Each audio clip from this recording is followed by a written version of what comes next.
The following sports presentation is a production of CRI Sports in cooperation with Comcast Cable TV of Chattanooga.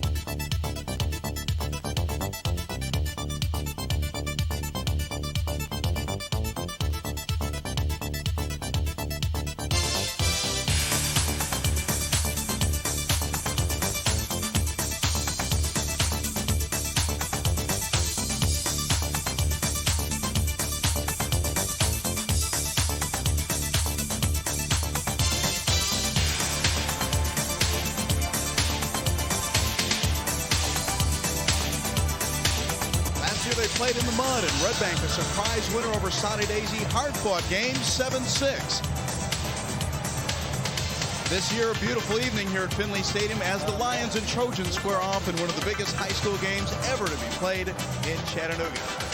Good evening once again. Welcome to Findley Stadium. This is Jeremiah along with former high school football coach at Tyner and Brainerd, Kerry Henley. And it should be a great game tonight between these two ball clubs that, quite frankly, I think respect each other but may not like each other all that much. Well, it's really a great matchup. Both teams are great defensively, and Red Bank can move the ball a little.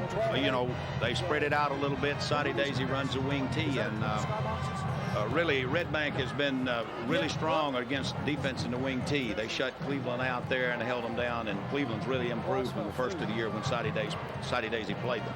We're going to see two very good high school football teams tonight. First of all, let's take a look at keys to the game. First of all, for the Red Bank Lions, taking a look what they do tonight. They're worried about field position, time of possession. They don't want Soddy Daisy to chew it all up. They're worried about turnovers. And Kerry, what about the big play capability of Soddy Daisy? Well, Soddy Daisy has Lydell Blue, and of course Lydell Blue has great moves. Probably he has better moves than he has straightaway speed, but he's hard to get a hold to. And Robbie Massengale and also is a tough runner in there for Soddy Daisy. Was that you trying to talk? Soddy Daisy keys avoid the major mistakes. They're worried about just being too uptight for this major game. They're worried about getting outside and Red Bank utilizing their speed. And I think for Soddy Daisy, they want to forget history a little bit. Red Bank has won 20 of the last 22 games, and during the pep talk yesterday, they wanted to make sure that domination by Red Bank came to an end. Well, in the last couple of years, the team that was supposed to win did not win. So tonight, Red Bank, some people think Red Bank will win. So it's really such a matchup. I think, penalties, turnovers, and mistakes will probably decide the game. Red Bank's capable of making the big play because of Chad Billingsley's great speed. And but now there's one thing. I got a little secret before the game. Charlie Torbett has a bad ankle, and he's not at full speed. So that may hurt Red Bank a little bit back there, and Chad may have to pick up the slack tonight. Of course, Justin Barnes can go downfield, and so Red Bank has a really good offensive scheme. Another very talented Billingsley working tonight is Kevin Billingsley working on our sidelines. Kevin? Well, Soddy Daisy may have given up home field advantage in this game, but only from the standpoint of playing the game in Soddy Daisy rather than Findley Stadium. But when you look at the crowd, it looks like the Soddy Daisy people are certainly going to make this home field advantage for the Trojans. One thing to think about in tonight's game, last year it was 7-6, a missed extra point was the difference in the game. And when you talk about goalposts, there's a little bit of difference. Coach Weathers tells me that the goalposts on his football field are 27 feet wide because UTC and the Mocs and other college teams will be playing here. These goalposts are only 18 feet wide, so there's quite a bit of difference if this game comes down to an extra point or a field goal, about 4 feet on each side.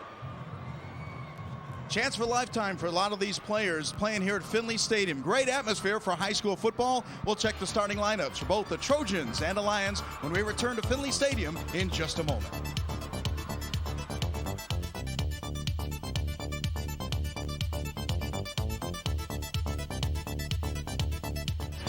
Tonight's Region 3 5A Championship brought to you in part by Coca-Cola, by Cellular One, by US 101,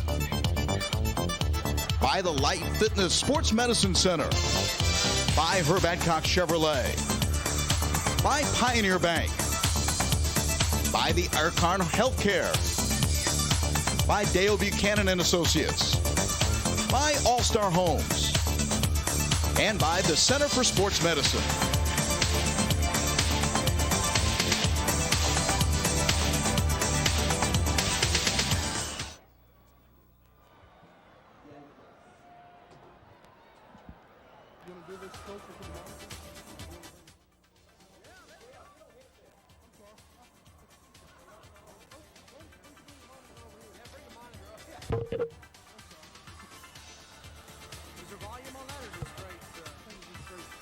Trojans are 9-0 for the year, 5-0 so far in region play, and the Lions 8-1 overall and 5-0. Two great high school football teams. Jim Reynolds, Kerry Henley, Kevin Billingsley. Tom Weathers is in his 25th year as the head coach of the Lions, 192 victories against 76 losses. Glenn Ryan taking over for Bill Price in his first season. Kerry, talk about the pressure that was on Coach Ryan at Soddy Daisy when he had to take over a very dynamic program, a winning program with a lot of expectations this year. Well, you know, they really had the last couple of years. They've really come along up at Soddy Daisy. Several years ago, I used to play Soddy, and you know, their program was down. In the last few years, Soddy has really come on strong, and of course, 2 years ago they started picking it up, and of course, Bill Price left and went to Hueytown, left Glenn with a real outstanding team coming back, and so far Glenn and his staff has done an outstanding job of keeping the level of play up. So this is a big game tonight. Both teams playing for the region championship. It'll be the Soddy Daisy Trojans and the Redback Lions. We'll check the starting lineups and get ready for the kickoff when we return to Findley Stadium in just a moment.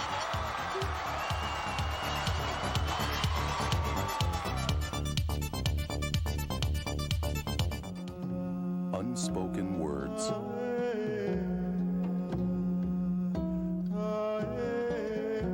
Unconditional love. Hopes and dreams. Sold in over 190 countries around the world, Coca-Cola is proud to be among the things we share.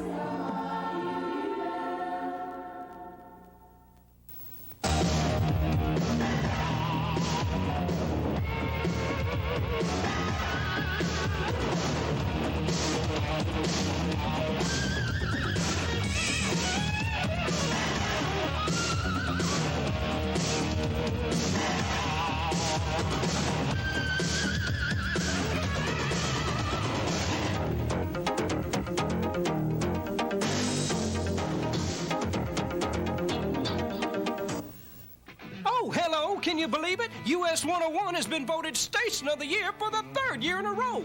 And there it is, the coveted Country Music Association Station of the Year Award, given to the station that best represents what country music is all about. Honor, esteem, giving back to the community. How about Alona? Sister, where's the super glue? Dolly and Porter got a better chance of getting back together than that thing. Be sweet. When 600 teams of hard-playing girls get together to battle it out for a national title, there's bound to be an injury or two. But when the Girls Fast Pitch World Series was played here in Chattanooga, the game plan included exclusive sports medical care by Life Fitness Sports Medicine. Life Fitness Sports Medicine, expert physicians, athletic trainers, and rehabilitation specialists, caring for championship players and the champions in your house. Life Fitness Sports Medicine, keeping you in the game. Call 778-BE-FIT.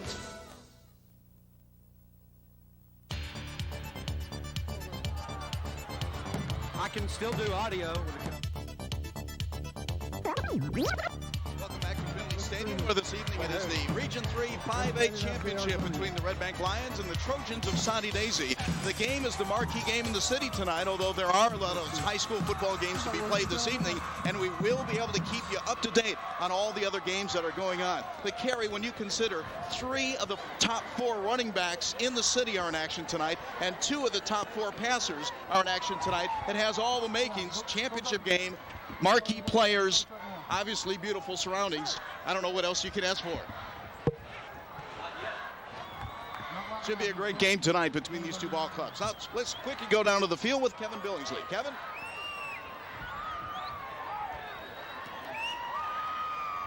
Kevin.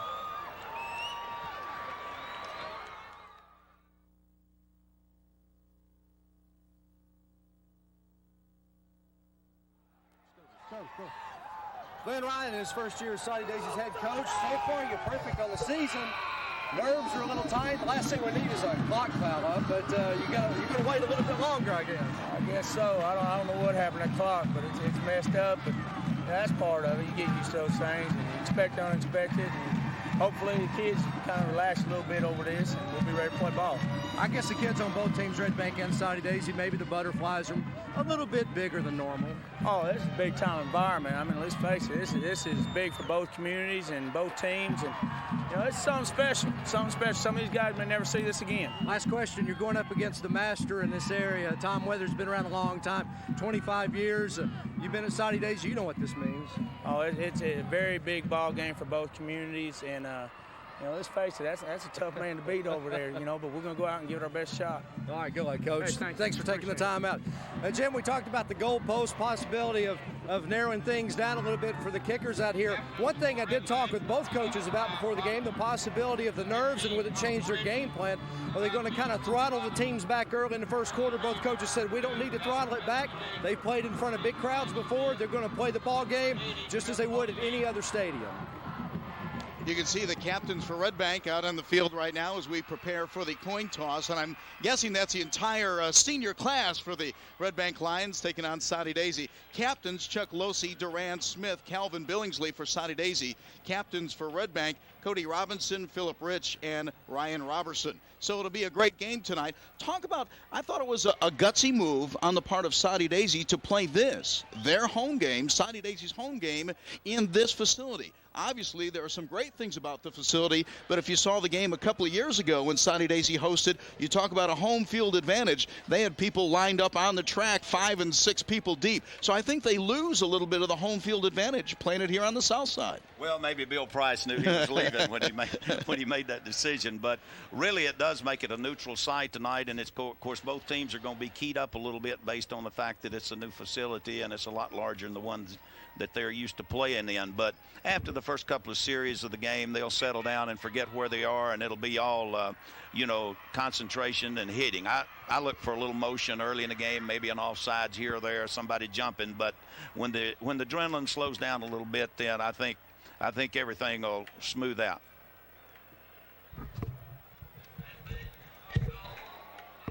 You know, JR, one thing about the two teams tonight, I was looking at the rosters, and they're both senior-laden teams. Both teams have about 20 seniors on the squad, and so both ball clubs are experienced ball clubs. They've been there before. They won last year. Of course, one of them is 9-0 this year, and the other one 8-1.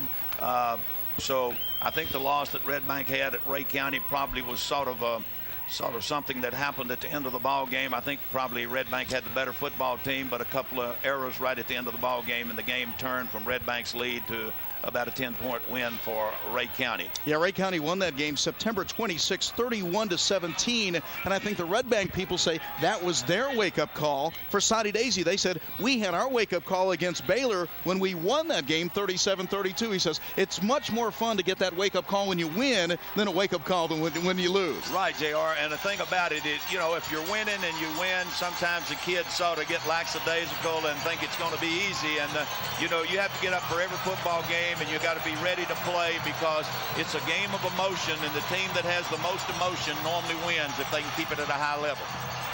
Red Bank is going to kick off to Soddy Daisy, and there you saw number 1 Lydell Blue, the city's number 1 rusher. The kick in this game underway. Let's see if they want to keep it away from Lydell Blue, and indeed they do. Soddy Daisy up to the 20, breaking a tackle near the 30. And hit out of bounds at around the 33-yard line. So the first big play of the game, Jim Higgins returns the kickoff and gives Soddy Daisy pretty good field position. There you see Jim Higgins, 5'11", 170 senior. That was a nice return there by Soddy. Gets them out there in good field position. But now we're going to see that Red Bank's going to squeeze this wing tee pretty tight. So we'll see if Soddy Daisy comes out and just tries to run the ball early, or they open up with a play-action pass. Nice 22-yard return by Jim Higgins as Soddy Daisy has a first down, 10 yards to go. There are some clock problems. That's the reason for the delay, and the clock not running right now. And here is Lydell Blue, and he cannot turn the corner. Good defensive play by Red Bank. Sinclair Henry doing a good job of making the tackle and leaving the charge that time for the Red Bank Lions. Well, Red Bank, they really were crowding the line of scrimmage. I think they anticipated that they would run the football on the first play, and Red Bank sealed off every running lane, and Lydell didn't have anywhere to turn it up, and they kept stringing it out, and good job by the Red Bank Lions. Red Bank only allowing about 9.6 points per game this year. The quarterback is Brent Mader. for Soddy Daisy with a split backfield. He wants to throw on second down, has time, and goes over the middle. Complete to Chuck Losey. And Losey makes a nice reception, and that's a Soddy Daisy first down just shy of midfield. That was good execution by Soddy Daisy there with a straight drop back. The quarterback stood in the pocket, waited till his tight end cleared across. It was a drag route across the middle, and he's a big kid, and he just kept moving it all the way across till he got open, and the quarterback put it right on the money. Nice game. We'll set all the starters for Soddy Daisy's offense in just a moment. You see the backfield of Massengale and Lydell Blue. Maynard, the quarterback, man on the wing, straight ahead handoff. Good yardage that time. Robbie Massengale, 5'10", 175 junior. Offensive line for Soddy Daisy is, they feel, one of the bread and butters for that team. Left tackle Victor McClure, Bucky Shoemate the left guard, Stan Birch the center, Nick Blazek the right guard, and the right tackle Greg Tate. You already saw Chuck Losey, the tight end, catch a pass. Connell Jones, haven't seen him play as of yet, hasn't been involved in the offense per se. Jim Higgins, the flanker, returned the kickoff. Massengale and Lydell Blue in the backfield once again on second down and 4. Brent Maynard, the quarterback. Pitch sweep near side. Massengale trying to turn the corner, and a good defensive play by the Lions that time. Nice defensive play by Red Bank that time. Good pursuit. Red Bank's really crowding the line of scrimmage here, and I think probably Soddy's going to have to throw the ball more to loosen them up. Back in the Ray County game, that's really what beat Red Bank. They got beat with a couple of touchdown passes late in the ball game, so that may be one of their weaknesses if Soddy will, just call it. Look at the nice pursuit this time by the Lions. Initial contact made, and then finishing off the linebacker Delford Hewley. Third down play. And the handoff goes to Robbie Massengale. Good enough for a Soddy Daisy first down. Smash mouth football, power football by the Trojans thus far in the early going. Well, Soddy Daisy, that's 2 times they've gone off the left tackle there on the defensive side of Red Bank, and their offensive line had a good surge there, and he picked up the first down. Good job by Soddy Daisy offensively. Trojans started at their own 33-yard line and now have moved to the Red Bank Lions 41. Soddy Daisy in the dark uniforms with the gold helmets, Red Bank in the white. First down and 10 for the Trojans, split backfield. Quick one-step drop that time, and that's Connell Jones, the 5'10", 150 senior, coming off a little bit of a knee problem, and they say he's near full strength once again. Jones, 5'10", 150, and a big part of the offense. Pat McGinnis, you see him, the cornerback, making the tackle for Red Bank, but about a 5-yard pickup on first down. Nice play by McGinnis, the defensive back there, came up and closed quick and held it to a minimum. But he better watch it later on. They may go with the hook and go, so... See Stan Birch, the center. Maynard, the quarterback, could be checking off here. Hand off again straight ahead. And there is Robbie Massengale, the 5'10", 175 junior. So far they've gone with Massengale more than they've used the #1 rusher in the city, Lydell Blue, who comes into this game with 1,256 yards and 19 touchdowns and a gaudy 9.7 yards per carry. He can't get his hands on the ball as of yet. Well, the couple of times that he had it there, Red Bank may sort of be keying on him, and they may forget about this fullback here, and he may put him in the end zone. So they better just play defense and not worry about Lydell Blue. Just play your defense and play the lanes and take care of business. Third down, about 4 yards to go for the Trojans. Soddy Daisy's opening possession of the game. Maynard to throw. He has Jones, who can't hang on. Incomplete pass. Well, that pass sort of took off on Maynard there. He really had him for about an 8-yard gain over there because Red Bank was backed off a little bit, but he just threw the ball a little high. Connell Jones couldn't make the reception. Brad Condon was defending on the play. Strong safety, 5'8", 160 senior. And so in a fourth down play, 4th down and 4, looks like the Trojans are going to punt it away. Well, I think Red Bank's going to play it safe here. Looks like they're going to try a field goal here. This would be a 51-yarder. I was going to say 51, 52. Let's make it 52. Connell Jones will be the holder. Could be a fake. There's the boot. It's way short. And so the Red Bank Lions, kind of their story this year, they have given up yards, but they have not let other people get on the board.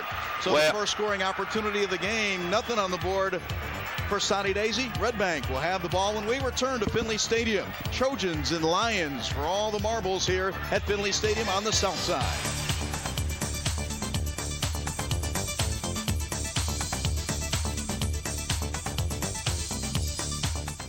over 40 years, the physicians of Chattanooga Orthopedic Group have been working and growing with the community.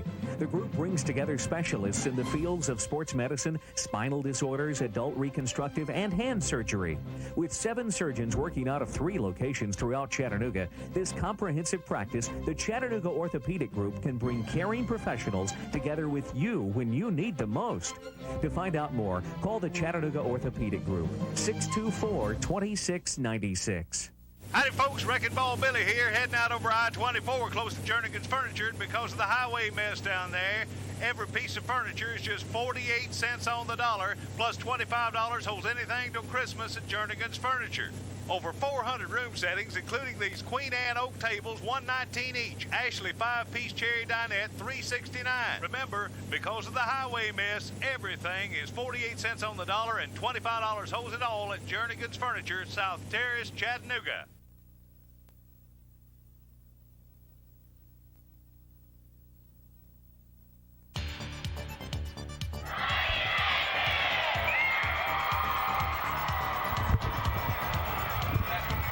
No score first quarter. Soddy Daisy and Red Bank for the Region 3 5A Championship.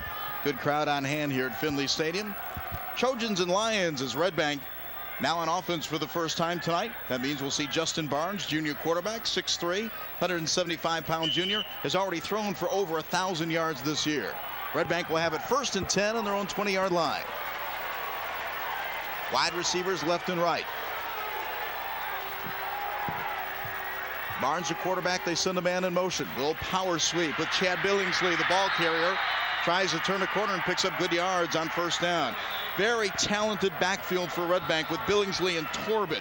Both players have had excellent seasons. Both are approaching milestones. Torbett, 891 yards for the year. Billingsley could go over 1,000 yards tonight. He has 947 total yards coming in. And give him about 6 more. 2nd down and 4 for Red Bank. Harry, these two prize fighters still feeling each other out in this opening round, aren't they? Yes, they are. Tight end Victor Ellis moves in motion. We'll try the pitch sweep to the other side. Across the 30, and that's a Red Bank 1st down. So Red Bank picks up a 1st down. Billingsley goes right. Billingsley goes left. Same play. We just saw the reverse side of it. Right. Red Bank's probably going to open up the offense more than Soddy Daisy here early. Red Bank's spreading Soddy Daisy out, and they're just running toss sweep to Billingsley with his great speed. I noticed that Torbett hasn't carried the ball on the first 2 plays, and I was watching him on the last play, and it looks like he's limping. I understand he's got a bad ankle, and I believe just walking out of the huddle, I can tell he's favoring one ankle, so we may not see a whole lot of him running the ball tonight. Justin Barnes, the quarterback, goes under center. 5-man front. There's the handoff. Not much there that time by Charlie Torbett. You mentioned, Kerry, a little bit of an ankle problem. Didn't look like he had good push-off or good explosion.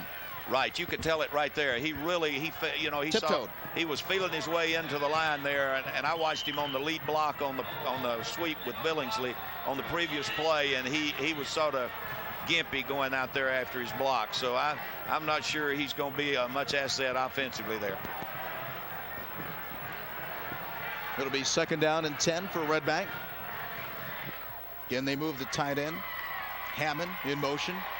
Hand off again. Billingsley tries to turn the corner, and nice job of, as they say, stringing it out by Soddy Daisy's defense. Good job by Soddy that time. So far, we haven't seen but 4 plays, and we've got 3 sweeps and the one up inside with Torbett, and really they didn't have anything inside there. So Soddy's doing a good job there. There's Billingsley again, and you see the nice play by Jim Higgins, number 45 for Soddy Daisy. Good pursuit by the Trojans that time. Chuck Losey also in on a tackle. Good senior defensive end, outside linebacker. Josh Pugh, Terry Lane, Matt O'Shields, Chuck Losey. The front 4, they play a 4-3 defense.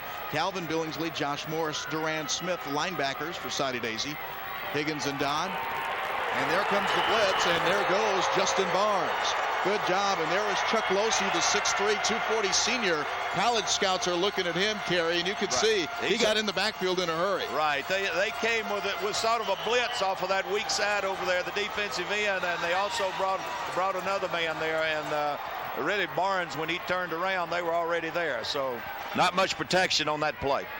There's the kick. It's high. Good hang time that time, but not a lot of distance. And so Soddy Daisy will begin in good field position on their own side of the 50, but at the 48-yard line.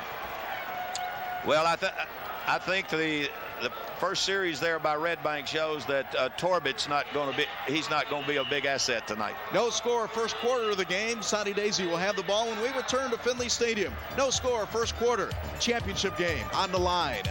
Red Bank and Soddy Daisy at Findley Stadium.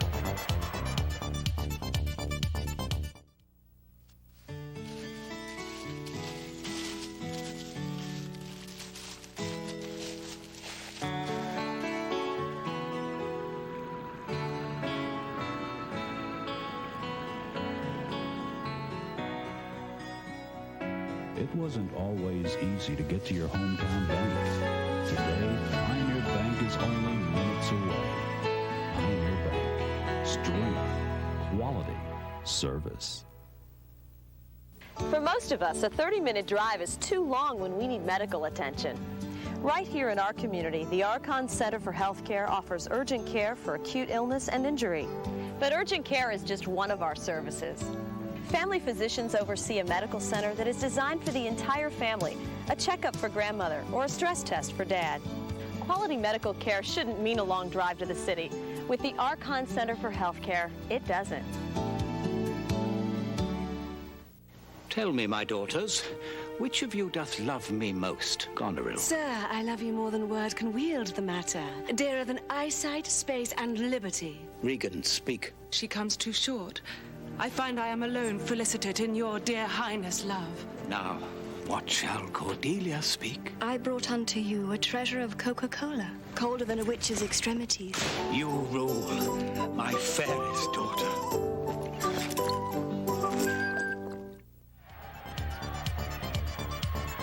You can see a good crowd on hand. The all-time record is somewhere around 15,000 for a high school game. That was City and Central in 1949, November 27th to be exact, at Chamberlain Field.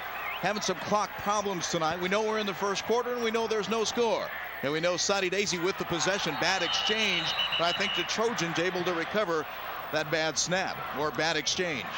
Yeah, JR, I think the quarterback just pulled out of that little too soon there and tried to get out of there a little too quick. And, of course, it cost them a down on a couple of yards here. So it puts them in second and long. And we'll see if Red Bank can take advantage of it. Let's go down on the field with Kevin Billingsley. Kevin? Well, guys, you talked about the injuries earlier to Lydell Blue. Connell Jones had a torn ACL, or partially torn ACL. They may be using him, Soddy Daisy, more as a role of decoy than anything. Soddy Daisy's coach told me before the game if this had been just a normal contest, he probably wouldn't even have played tonight. You see the scrambling of Brett Maynard that time. Okay, Kerry, that's a busted play. That certainly didn't look like a design play at all. Well, he ran a little play-action pass, faked off the left side, and was going to sort of naked bootleg over here, but there were 3 Red Bank players there waiting on him and no blockers. So now they're in third and long, and they better be careful here and don't make a mistake and give Red Bank a good field position. Soddy Daisy calls a timeout. Let's keep the action right here for just a moment. So this series for the Trojans, they started out in great field position near the 49-yard line. Play number 1 in this series was a bad exchange. Play number 2 was a roll out to the near side with a busted play. So now it's going to be a third down, about 13 situation for Soddy Daisy. And I think there are a little bit of nerves as you see Coach Tom Weathers only looking for career victory number 193 this evening. That's a great record. Tom's done a great job at Red Bank. They've had a really fine program for a long time. Soddy Daisy's been coming on strong in the last few years. Back to the ball game here, though. I think this is going to be a low-scoring ball game unless somebody gets something easy on a mistake. I think this thing's going to go down to the wire because both teams are pretty evenly matched, and it's just which team makes the fewest mistakes. And I think it's going to be close all the way to the end. Interesting sideline in this game. We saw Tom Weathers, his son Tommy Weathers, the defensive coordinator for Soddy Daisy. Yeah, and he's also got Wendell Weathers is coaching with his dad, so we got the Weathers family on both sides, so the family can't lose tonight. Maynard throws, it's incomplete. Overthrew his man over the middle. I think Connell Jones was the intended receiver. Dangerous area to overthrow when you have a very talented free safety in Victor Ellis, number 9. Some college scouts are looking at him as well. Right. Soddy Daisy was very lucky there that ball didn't get picked off and Red Bank get it back past midfield. He just forcing it found the ground. So after a nice drive initially by Soddy Daisy in their opening possession, this one went negative yards. 4th and 13, 1, 2, 3 and out for the Trojans right here. David Collette will punt it away. Fair catch called for and a diving reception made around the 21 or 22-yard line. So it'll be the nice play by James Haywood. It'll be the Lions that have the possession now. No score first quarter, 32-yard kick, and no return. Well, I think Red Bank's probably going to. Soddy Daisy's putting a little pressure on passing situations, so I think Red Bank's going to have to go with the short pass and probably have to run a draw or run a screen here to sort of slow down that rush from the Soddy defense. So the Lions will begin on their own 21-yard line. First down, 10 yards to go. Justin Barnes, the quarterback, and he'll go from the shotgun. Has time to throw. Good pass. Running room. 35. Up to the 39-yard line. About an 18-yard pickup and a Red Bank first down. Good job that time. That's Pat McGinnis. His 28th catch of the season, and he has made a lot of big receptions for Red Bank this year. That was a nice offensive execution by Red Bank there. The wide receiver ran the defensive back off and came back to the football, and Justin Barnes put it right between the numbers, and then he made a nice move inside and picked up a nice gain on that play. Well executed. Credit the offensive line. He had plenty of time to throw as well. Well, he got in the shotgun that time. That gave him a little longer, and he could see where they were coming from. First and 10, 39-yard line. Again to throw. This time one-on-one coverage going long, and it is incomplete. Overthrew McGinnis that time. McGinnis that time going one-on-one with Connell Jones. That was a straight fly pattern down the sideline. That's one of those you put a little bit more air underneath, and that's 6. Right. You know, he had a couple of steps on the defensive back there, but it would have taken a perfect throw to get it in there. He ran sort of a little stop and go over there. Got the defensive back stopped to get the 2 steps on him, but the ball was just overthrown. But I like going for the big play in that situation after you've had some success. It'll be second down and 10 for the Lions. Handoff. Billingsley trying to turn the corner. Got past 1, got past 2. Still dropped in the backfield.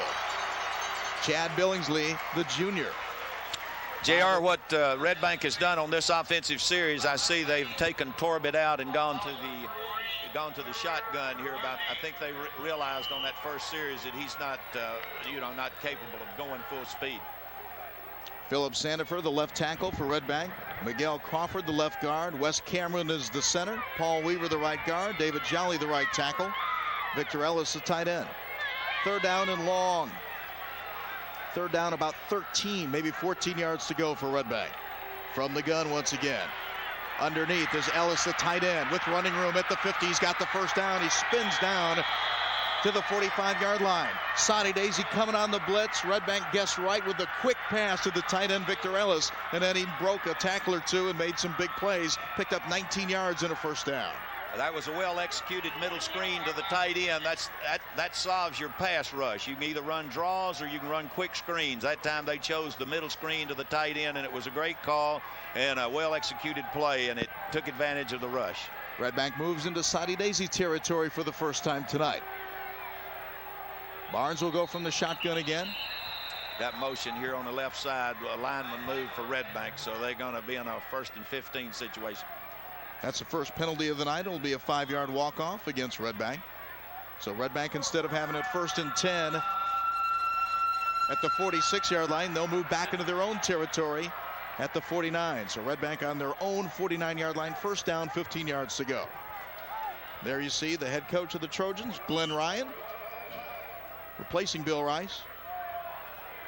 I think both these coaching staffs really respect each other. The communities may hate each other, but I think the coaching staffs and the schools have a lot of mutual respect. Oh, yeah, they play golf together all the time, except in the season.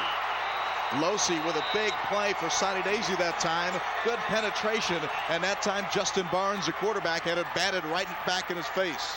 Well, Red Bank's going to have to put a body on number 80 because he's about 6'3", and he's coming hard. And you're going to have to get somebody in there to slow him up. You can't just let him run in there free, or Justin Barnes is not going to have any time. And plus, he can't throw the ball over his head. He's a big kid.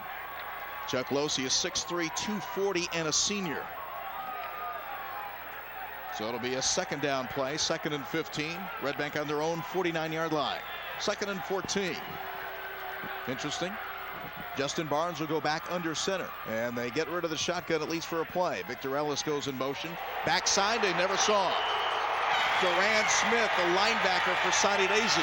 So one time, Justin Barnes had it batted back in his face. This time, they sent the linebacker, and the senior Durand Smith got to the quarterback, and I don't know if you ever heard him coming. Well, he moved out to the weak side, and they didn't have anybody to pick him up, and he just blindsided Justin Barnes. He didn't have a chance, so.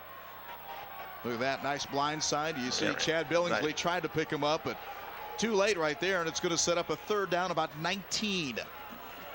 Yeah, they better be careful right here because Soddy's coming and you got long yardage. Don't do anything here to just give them the ball in great field position. Cabin, the tight end, moves in motion. Handoff straight up the middle. Billingsley doesn't get a thing. Another good defensive stand. And Red Bank flexing their muscles a little bit right now on defense. Good play by the Trojans. Well, really, that third and about a half a mile, that was a good call. What Red Bank tried to do was appear to make it look like a passing formation, and they tried to hit the quick trap up inside, and Soddy Daisy didn't have any of it. So after Red Bank had moved into Soddy Daisy territory, they're forced to punt it away. It takes a Red Bank roll, and now Lydell Blue is going to pick it up. He's at the 20, spins away, and gets up to the 22-yard line. No score first quarter. There is a penalty flag down near the 50-yard line. Let's see what the penalty's all about before we go to a break. Might have to repunt that thing. Lydell Blue, that's one of those, I'm not sure that that's always a good idea when you're right. Sometimes you just have to settle and say, let's down it, let's not do anything crazy. Right. But he's got the burners, or he can make a big play on something like that. Well, he thinks, he's probably always thinking he can make the big play. He had a little time there to pick that up, but, sometimes it's better to just get away from it if you can't fair catch it. They're talking to Soddy Daisy's Chuck Losey, so you'd guess that would be a penalty, maybe an offside on Red Bank, and Red Bank may have to punt it again. Well, they want to give Lydell Blue another opportunity here. That's one of those, like in basketball, you say you want Michael Jordan to have as many touches as he can get. I think Soddy Daisy's thinking that with Lydell Blue with his explosive Illegal power. substitution on the white team. Repeat fourth down. So fourth down again and another -5. Hard to believe that Red Bank had moved to the Soddy Daisy 46-yard line. Now they're back on their own 40. A couple of penalties and a sack. And so Red Bank will be forced to punt it away. Brian Nahm averaging 35.8 yards per punt so far this year. And number one is Lydell Blue, the number one rusher in the city. Nahm to punt it away. Nice kick, but Lydell Blue may do the same thing. Let's see if he gets the bounce. He does. He's at the 25, up at the 30, 35, tries to cut it back. A flag is down, though. There is a flag down. Lydell Blue has a couple men to beat. 35, still on his feet, spun down at the 35-yard line, but on the other 35, there is another penalty flag down. You'd almost guess that would be an illegal block of some sort against Soddy Daisy. Let's see. Probably a clipping or blocking in the back call. Where it's located is pretty much got to be against Soddy Daisy. It is against Soddy.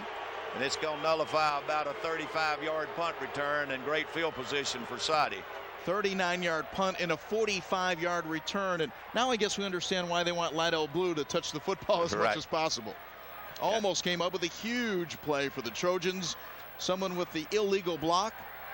And there you see Lydell Blue. Well, there are three kids on the field tonight that can break it on any play, and that's Lydell Blue and Connell Jones and Chad Billingsley on the Red Bank side. Any one of those three guys can break it on any play. First down. So it'll be first down for Soddy Daisy. Trojans almost had very, very good field position. This will be the third possession of the game for the Trojans.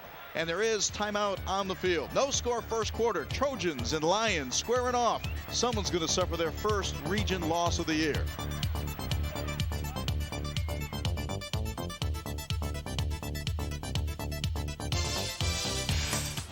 Holyfield, Moorer, 2.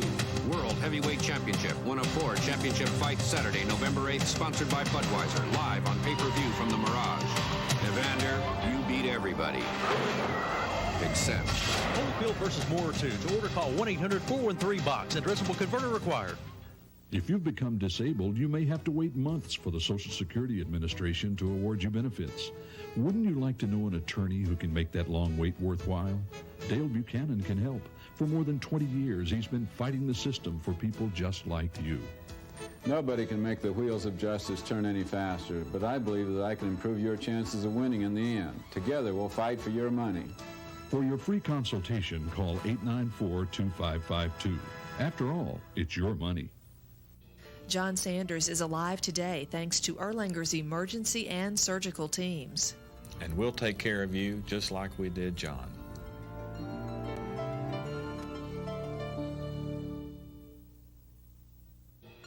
When Lindsay Yarborough cut her chin, Children's Hospital made it all better. And we'll take care of you, just like we took care of Lindsay.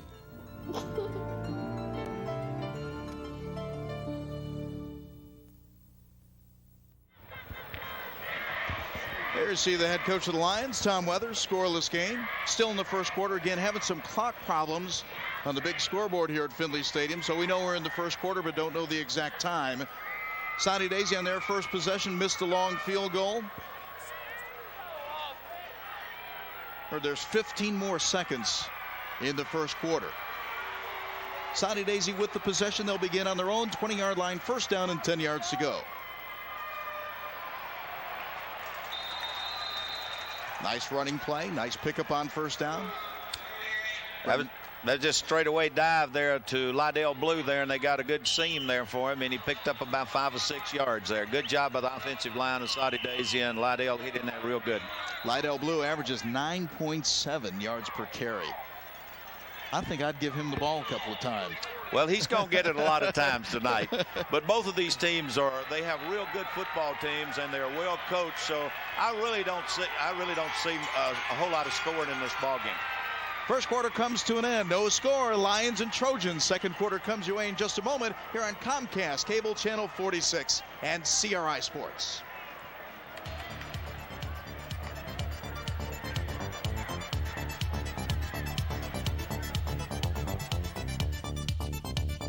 Sports Medicine and Orthopedics and Chattanooga Orthopedics Group now has a physician specializing in care of the hands and upper extremities. Dr. Robert Nasty offers the most current treatments for conditions of the hand, including arthritis as well as injuries to the hand that occur in sports or the workplace. Chattanooga Orthopedic Group assures the most progressive technologies available in caring for patients and has physicians specializing in sports medicine, geriatric orthopedics, and spinal disorders, with 3 locations in Chattanooga.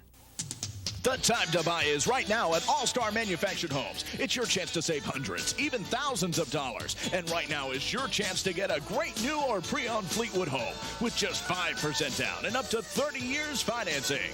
The time to buy is right now at All-Star Manufactured Homes. It's so easy to buy, and we're gonna show you how. The right time is now. All-Star Manufactured Homes under the big American flag in Eastridge.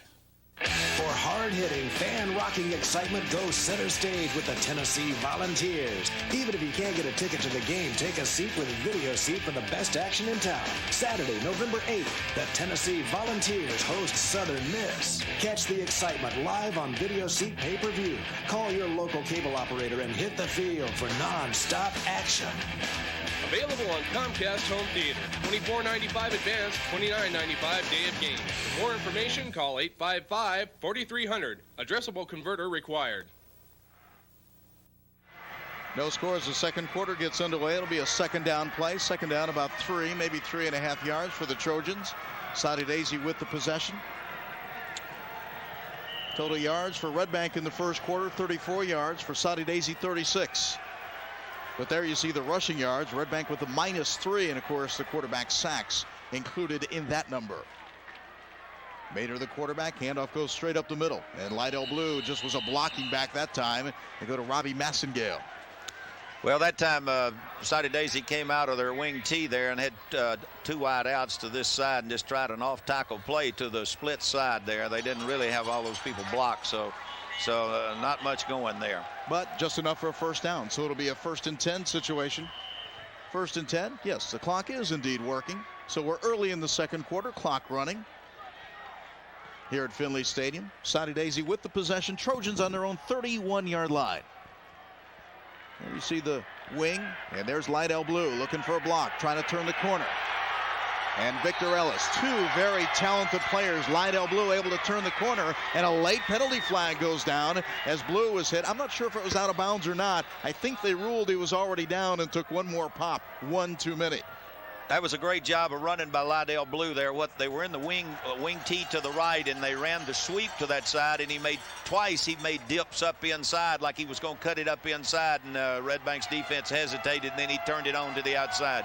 Got a nice gain wide there, and then I think we get an unsportsmanlike over there on the sideline, or a face mask. Okay.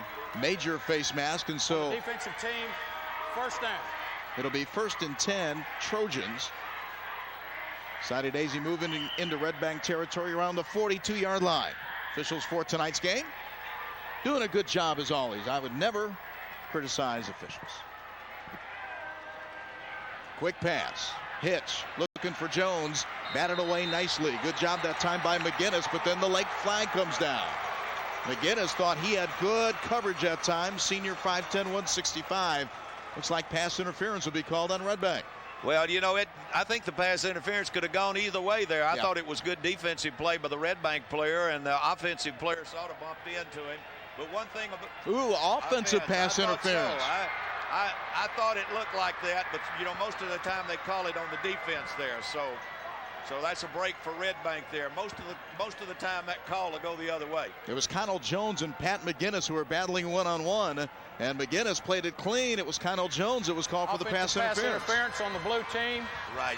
15 yards, lost it down. Play by McGinnis there. He had position, and Connell just ran into him, bumped into him, and I didn't know which way they were going to call it, but they called it the right way. Second penalty against Soddy Daisy for 30 yards tonight. 3 penalties against Red Bank for a total of 25. Second down and long for the Trojans. They move from that double wing to the single wing. Hand it off to Jim Higgins. Higgins tries to turn the corner and doesn't get much. Trying to fool him there on a second down and 21. Right, and the linebacker just ran that play down from the backside there. He kept trying to dip up inside, and of course he who hesitates gets caught. He who hesitates is lost. So the Trojans will have a third down situation. Third down and 23 as they operate from their own 45-yard line. Both teams have been in the other guy's territory, but then quickly rebuffed by a penalty or sack. It's been a good sparring match so far. Maynard to throw. He's got time. Looks down the field long. Shows some arm strength, and it is incomplete. McGinnis had the best opportunity to get that one. Well, I think what happened there, the quarterback thought he was going to break it out, and he broke it in, so he just misread his receiver there. There you see Brent Maynard, 6 foot, 145 senior, has thrown for 1,009 yards this year coming into this game. 59 completions in 103 attempts, fourth leading passer in the city. 2 of 5 so far tonight for 21 yards. So on 4th and 23, both these ball clubs have self-destructed on occasion tonight. Soddy Daisy's David Collette will punt it away. Nice kick. Yeah, good boot right there. And that might be a mistake on the part of the Lions as Victor Ellis just lets it roll, and Red Bank's going to lose about 10, 15 yards. That's one of those you got to at least call for a fair catch. Right. He should have, fair caught the ball there. But, down that deep sometimes they're hesitant, not wanting to make a mistake. So, but it did back Red Bank up, so now they're going to have to come out of their own territory real deep. Red Bank moves on offense. Clock is stopped right now with 10:19 to play until halftime. Let's take a timeout. 10:19 left to play. Still scoreless at Findley Stadium. It's the Red Bank Lions, Soddy Daisy Trojans for the Region 3 5A championship. Sports cars, all loaded with features. And you choose what's best for you. Low interest rates or huge rebates at Herb Adcock Chevrolet. Own a new 97 Prism and choose 2.9% financing or a $2,000 rebate. How about a 97 Metro? Drive home this great value and get a $750 rebate or 4.9% financing for 48 months from Herb Adcock Chevrolet. We in Chevrolet have been bringing you a great product at affordable prices for over 40 years, and we plan to continue. We love the lifestyle of smaller communities where people know their neighbors, but access to health care can be a problem. The Archon Center for Healthcare has a solution to this problem. Family physicians oversee a medical center that is designed for the entire family. From routine physicals to same-day surgery, quality medical care shouldn't be an issue. At the Archon Center for Healthcare, it isn't. Howdy folks, Wrecking Ball Billy here, heading out over I-24 close to Jernigan's Furniture. And because of the highway mess down there, every piece of furniture is just 48 cents on the dollar, plus $25 holds anything till Christmas at Jernigan's Furniture.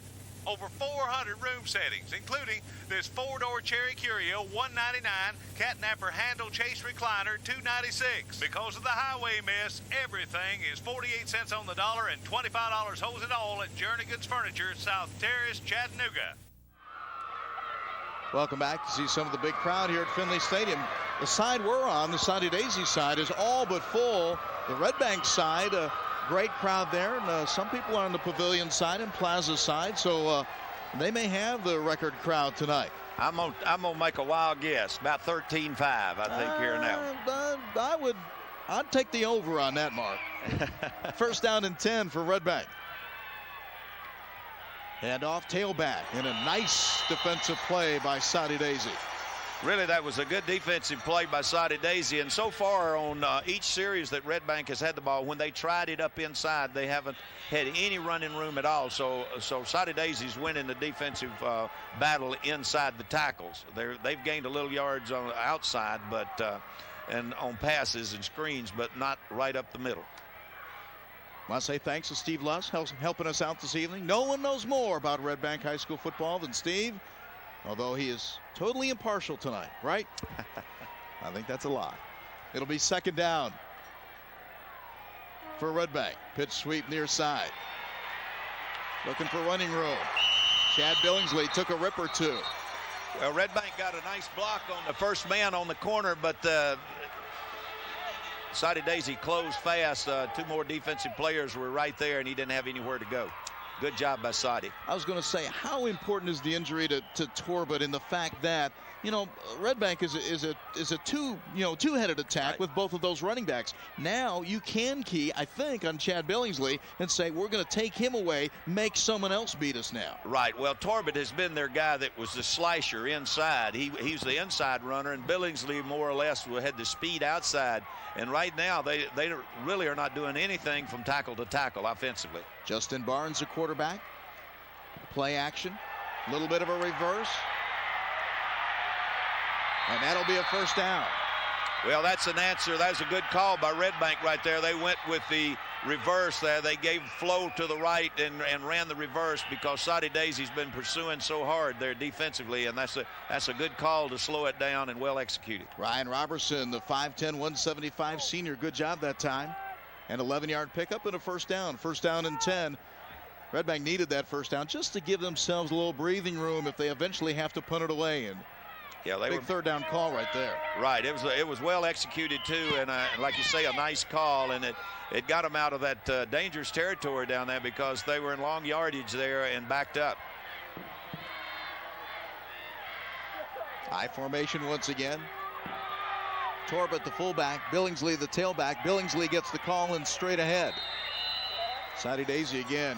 I think he ran into Terry Lane, the big left tackle, 6', 235 senior for Soddy Daisy. Soddy Daisy basically going with a 4-3 type of defense tonight. Pugh, Lane, O'Shields, and Losey, the front four. Linebackers Billingsley, Morris, and Duran Smith. Red Bank hasn't indicated that they're able to move anybody so far inside there. So right now they're having to go wide, misdirections, and throw the football. So maybe they can hit a big one outside. Wes Cameron, the center for Red Bank. I formation. Fake the pitch. Barnes wants to throw, looks long, and the pass is just slightly overthrown. Tried to hit Hammond. The number 2 tight end, 6'3", 195 junior. And there is, I guess, roughing the passer. Penalty flag down in the Red Bank backfield. There you see Justin Barnes going over to talk to the Red Bank Brain Trust right there. Yeah, that's a tough call right there. That hurt Soddy Daisy because they had Red Bank in long yardage and ready to get, it cost them the ball there because they were going to have to punt. Automatic first down. Automatic first down at the 40-yard line. So Red Bank has started at their own 10, now with a nice reverse, and now a penalty of move to the 40-yard line. First down, 10 yards to go. Chad Billingsley, tailback in an I formation. Justin Barnes, a quarterback. You see the two receivers to the near side. Billingsley gets the call and caught in the backfield again. Good pursuit that time by Chuck Losey, 6'3", 240 senior, right in on the running back, and no gain. In fact, a loss of 1.5 yards or 2 yards. Let's go on the sidelines with our own Billingsley, Kevin Billingsley. Kevin? Well, guys, noticeably absent right now is Connell Jones. He's not playing defense. He's going to play some offense. The reason, of course, is a knee injury, but he's only practiced 2 days out of the last 3 weeks. He's a little bit out of shape. They're going to try to save him for the second half and play him mainly on offense, but right now, no defense for Connell Jones. McGinnis and Robertson, the two wide receivers to the left side. Chad Billingsley, tailback in the I formation. Charlie Torbett, the fullback. Fake the pitch. Barnes wants to throw, looks long, one-on-one, has a man, and it is incomplete. Good job of closing that time by Soddy Daisy, as the intended receiver was Ryan Robertson, 5'10" senior. Right, he had plenty of time there, and of course that was a deep pass there. I'm watching Torbett here. His ankle is bothering him so bad he really can't even put a block on anybody and put any push off on it. So really right now he's sort of a handicap to Red Bank out there because he's no threat at all. I was going to say it's too bad when you don't have your key players at full strength for a game of this magnitude. Both these teams are going to the playoffs. One of them will be the champions, and right, they both had great seasons, but this game right here makes the winner either long or really short. Barnes to throw again, has a receiver wide open. Nice reception by Pat McGinnis. Nice. Check the feet.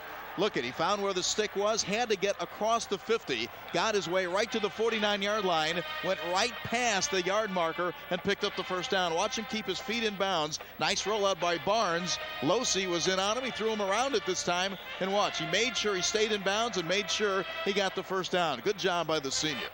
Great job there, and heads up by the receiver, knowing how much he needed, and he took it past the stick 1 yard.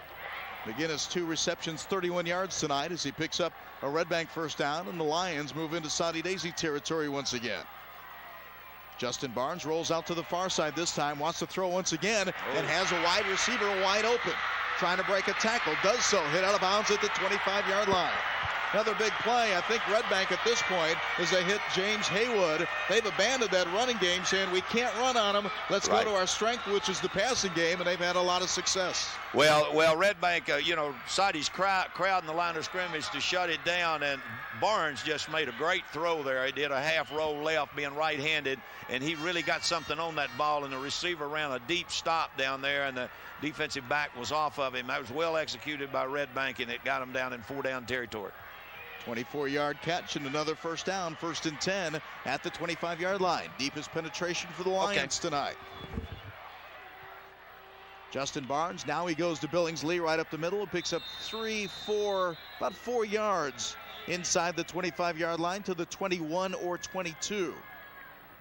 Well, JR, now Red Bank's down in the 4-down territory right now, so that sometimes will change your play calling there. If you know you're going to go for it on 4th down, you may run the thing, say I'm going to run it 3 times and throw it 1 time. Feel it out on the run on the 1st, and we'll see now whether they go with the run or the pass here on 2nd and 8. McGinnis, the wide receiver on the near side. Torbett and Billingsley in the backfield. Justin Barnes, the quarterback. Barnes wants to throw, rolls out again, puts it on a line, complete around the 5-yard line, and breaking a tackle is Pat McGinnis, who gets down to maybe the 3-yard line, where it'll be 1st down and goal. They've gone to the passing game, and that has been ultra successful. Barnes has had time to throw because they've used that rollout a little bit, rolling out right, rolling out left. Right. What Red Bank's doing is stretching their wide receiver so wide that he can't get any help. The defensive back out there can't get any help real quick, and he's getting the ball, getting some zip on it, and getting it to him as soon as he turns around. It's really good execution by Red Bank right now. Good call there. McGinnis now 3 receptions, 50 yards. Remember, Red Bank started this drive on their own 10-yard line. Now they have it 1st and goal on the 3. This could be Billingsley territory. Let's see. Barnes, a quarterback. Billingsley, pitch sweep, 1 man to beat, tries to go wide, and he is there. Penalty flag late. Let's see what the flag is all about. But it was Chad Billingsley, the junior, who did indeed get into the end zone. But since Red Bank is not celebrating, you'd almost guess that the penalty is going to take the touchdown away. It's a block in a clip in the back by the wide receiver on the other side. Really, he backed off. I didn't think he must have just brushed him because he didn't even knock him off of his feet. But the official right there threw the flag. I thought he tried to make an effort not to do the clip, just standing there, but still was flagged. Big play in the game. Well, it was 1st and goal at the 3, and Red Bank had actually gotten in. That walk-off. Let's see if we can see it here. There you see the pitch sweep. Billingsley tries to turn the corner. They called it on the first one here, though. Okay. Here we go. They called it back here. Got in the end zone, but that touchdown taken off the board, so still no score. 5:40 to play first half. Red Bank, Soddy Daisy, still scoreless here at Findley Stadium. Great game, really a great matchup, but we said that before they started. When you both are undefeated in the region and one team's only lost one game and it's a big rivalry, both teams are senior dominated, you knew we were going to have a great game unless we had a lot of mistakes.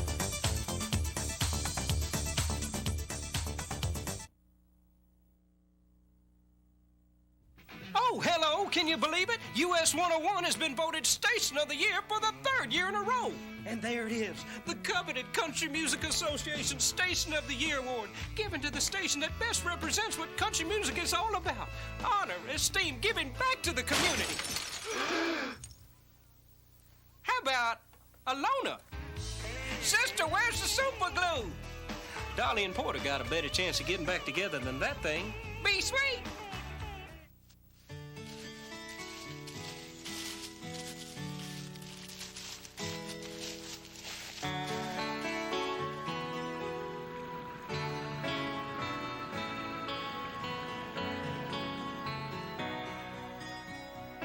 It wasn't always easy to get to your hometown bank.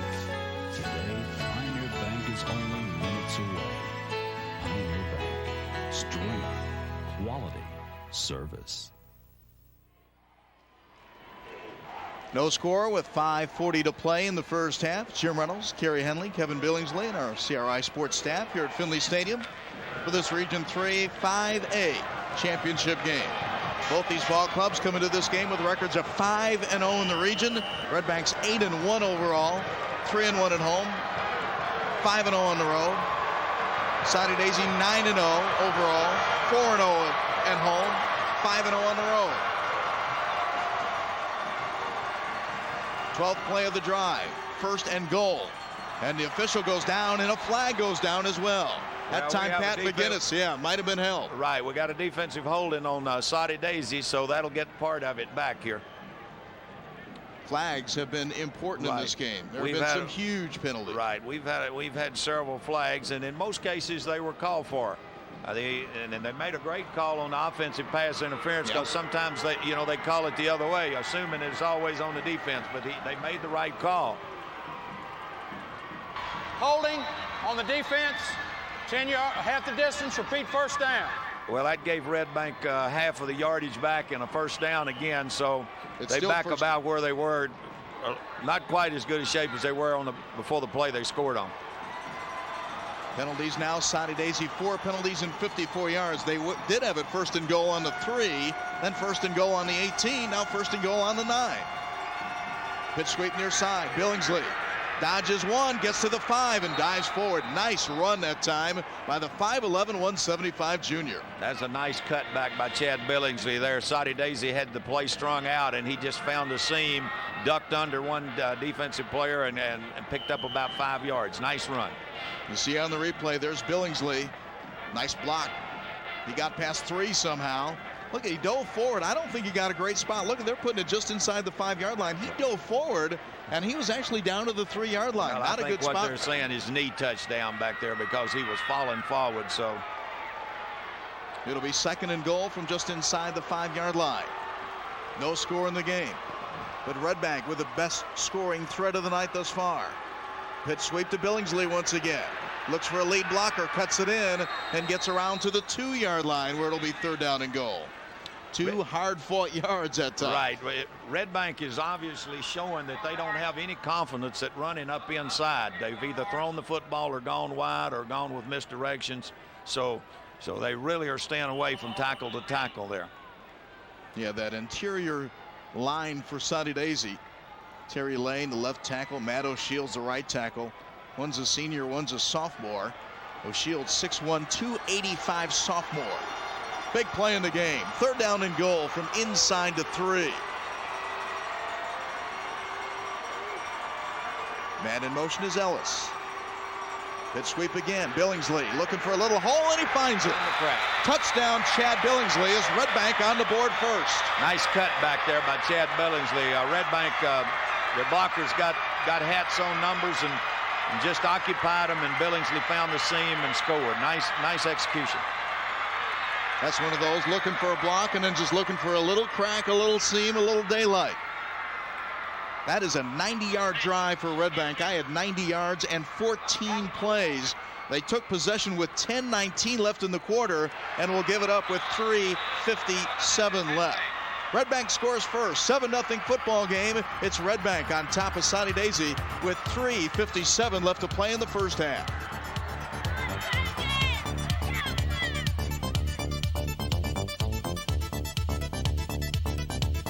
Sports cars, all loaded with features. And you choose what's best for you. Low interest rates or huge rebates at Herb Cox Chevrolet. Own a new 97 Prison and choose 2.9% financing or a $2,000 rebate. How about a 97 Metro? Drive home this great value and get a $750 rebate or 4.9% financing for 48 months from Herb Cox Chevrolet. We in Chevrolet have been bringing you a great product at affordable prices for over 40 years, and we plan to continue. I have cable TV, which means that in addition to cable channels, I can still watch local programming. So? When you sell a DBS system to a customer, do you tell them they can't receive their local stations anymore? Nobody watches local programming anymore. What about local news, sports, and weather? That's what newspapers are for. Newspapers? Well, if they insist on watching local channels, then I just sell them a regular antenna. Regular antenna? A regular antenna. If you're thinking about DBS, you might want to think twice. Comcast Cable, still the best value and quality entertainment. This one's kind of fun. For over 40 years, the physicians of Chattanooga Orthopedic Group have been working and growing with the community. The group brings together specialists in the fields of sports medicine, spinal disorders, adult reconstructive, and hand surgery. With 7 surgeons working out of 3 locations throughout Chattanooga, this comprehensive practice, the Chattanooga Orthopedic Group, can bring caring professionals together with you when you need them most. To find out more, call the Chattanooga Orthopedic Group, 624-2696. 3:57 left to play in the first half, and we're going to watch Chad Billingsley of Red Bank get the first score of the night. He just looks and looks, plays off the block, then cuts it in. And that drive for Red Bank, pretty impressive, Kerry. How about 15 plays, 89 yards, using 6:22 on the clock? That was a great drive, and the crucial play on that drive was the roughing the passer on Soddy Daisy with 3rd and long. So that was a penalty that really hurt. And Red Bank took advantage of it and had a great drive down the field. Lydell Blue and company unable to return it, so that means the Trojans will begin on their own 20-yard line. 3:57 to play in the first half. 7-0 football game. Red Bank leading Soddy Daisy here at Findley Stadium. Red Bank has dominated the series, although Soddy Daisy in the last couple have played awfully tough. Red Bank won last year 7-6. There's Lydell Blue, hit in the backfield and dropped in the backfield. I think Lydell Blue was never really able to get a full head of steam that time. Good defense by Red Bank. Sinclair Henry drags down Lydell Blue from behind, and he doesn't get caught from behind very often. Well, I think, Jim, he may have hurt his knee or ankle there. He's really hurting. That's going to really hurt Soddy Daisy. He's in pain. Yes, he is. The defensive lineman pulled him down behind and rolled up on his ankle. I believe it's his ankle, and that could be problems for Soddy right there. So Soddy Daisy is going to put in Calvin Billingsley. Calvin Billingsley, the running back for Soddy Daisy. Chad Billingsley, the running back for Red Bank. Lydell's really hurting, JR. He's down on the ground. He just rolled over. He's in a lot of pain down on the sideline. I wonder if our Kevin Billingsley can get a look at that. Lydell Blue being surrounded by some of his teammates as they know. There you see number 1, the city's leading rusher. That's not good news for Soddy Daisy. I know that. He tried to get back up, and he's down again, so he's in a lot of pain there. Too much time penalty on the Trojans, so they're moved back to the 15-yard line. Running room. Big play. Up across the 30-yard line. Duran Smith, who doubles as a linebacker, that time carried the football. Soddy Daisy needed a little shot of adrenaline and got it right there. Right, that was a good offensive play there. They ran a little crossbuck type action in the backfield and found a nice gap over there on Red Bank, and he made a nice cutback. So Duran Smith, 6', 220 senior, with a big play.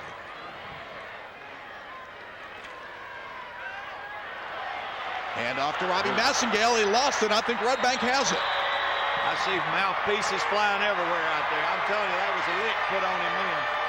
Really, someone from Red Bank really came up and put a lick on him, and the ball went one way and a mouthpiece went the other way. What a lick. James Haywood, the cornerback, junior, 6', 155, who does have 3 interceptions this year. This time he comes up with a fumble recovery.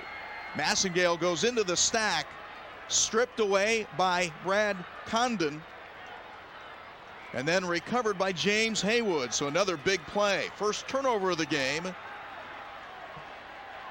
And with 2:40 to play in the first half, it's Red Bank that takes over from the shotgun.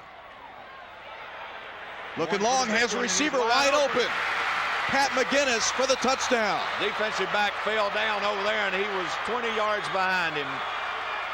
41-yard pass play. And there is nothing bigger in football on any level, forcing a turnover, coming back the next play with a big play. And all of a sudden, it's a 2-touchdown lead for Red Bank. Right, it's all momentum Red Bank right now with Blue hurt. Soddy down 14 points here, and going to have to fight an uphill battle. Red Bank's in the driver's seat now. Pat McGinnis, the senior, now with 4 receptions, 91 yards, and add a touchdown to that resume. Extra point by Philip Rich is good, and quickly it's a 14-0 lead for the Red Bank Lions in the first half. 2:32 to play until halftime. 2 big plays back-to-back, a fumble recovery, and then the big pass play. That ball was really thrown well by Justin Barnes there. Receiver ran a nice route, and the defensive back tried to stay with him, and he fell down. He gave that little pump, and that's when the defensive back fell down, see? Nice job by the Red Bank offense there. So Red Bank scores 2 different ways, right? One time a 15-play, 89-yard drive, then the other play, bang, bang for the score. Well, you know, a lot of people, when they get a turnover, try to hit you with a big play on the first play right after that, and Red Bank did it and executed it and put Soddy Daisy in a real hole right now. There you see Tom Weathers. And Lydell Blue back in the game. Let's see if he can be at near full strength. Well, JR, he's favoring that foot. He's back there still shaking it. I'm going to be surprised if he'll be able to really push off on it. He'll get a chance. Blue at the 9, at the 20, at the 30.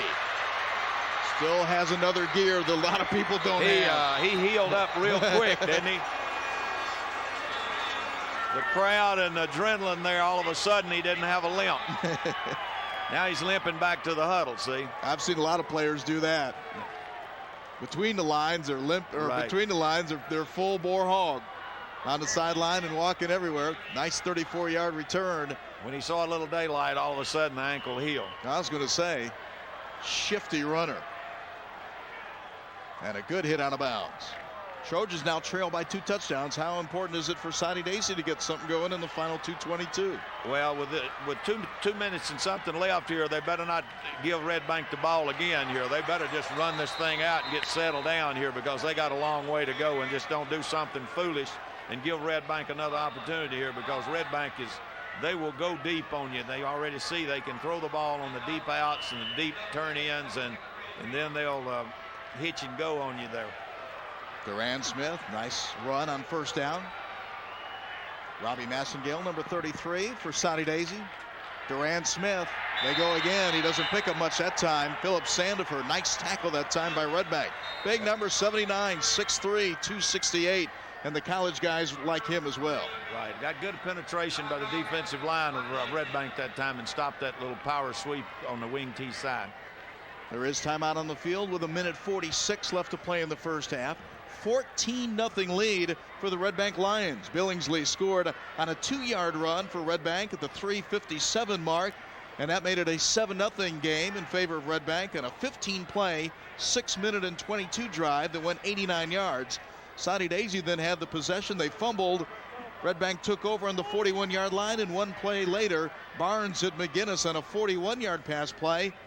The extra point made it 14-0. So within about a minute and a half, Red Bank was able to score twice and currently enjoy the 14-0 advantage. Right. Neither team could really move the ball real well there early, and all of a sudden in about a 1-minute span there, we had 14 points scored. So Soddy Daisy now is going to have to just settle down and try to get one back at a time, and don't do anything foolish here before the half, and give Red Bank another opportunity and go in for the halftime and regroup and come out the second half and just try to control the ball and get one back first.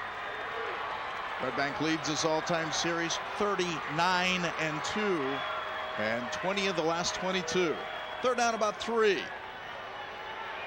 With time, don't give up the first down. Soddy Daisy. Nice play up to about the 12-yard line. Nice job by the receiver there. He made a move inside and then turned outside, and Red Bank sort of got caught inside there with a bad pursuit angle, and he made a big play out of it. Avery Blue with the nice catch, and then he did something with it. He almost gave up the first down right there, and then he turned the corner and made the big play. Watch him bring it all the way down to the 12-yard line as the Lions pursued and finally got the angle. Well, you know, if Soddy Daisy can get one in here right in this next minute and 28 seconds, it'll really be a boost for them. And off to Lydell Blue at the 10, at the 5, and then gang tackled by the Lions. Clock continues to run. There's 1:13 and counting to play in the first half. And the Trojans will use a timeout. So third timeout used by Soddy Daisy here. They will have it second down. About 2.5 yards to go. They can pick up a first down around the 2-yard line. So it'll be second down and 2 just outside the 5. That'll be the final timeout that Soddy Daisy has in the first half. And I think points would be awfully big for Soddy Daisy to come right back and only trail possibly by 1 score at halftime. Right, it's important. If Soddy can get in here, then, you know, they feel like they're back in the ball game here early. And it'll help their morale at halftime, and they can keep their emotion up. If Red Bank's able to hold them right here, then it's going to be tough for Soddy Daisy to come back in the second half. But if they stick it in the end zone, then we're going to have a barn burner the second half.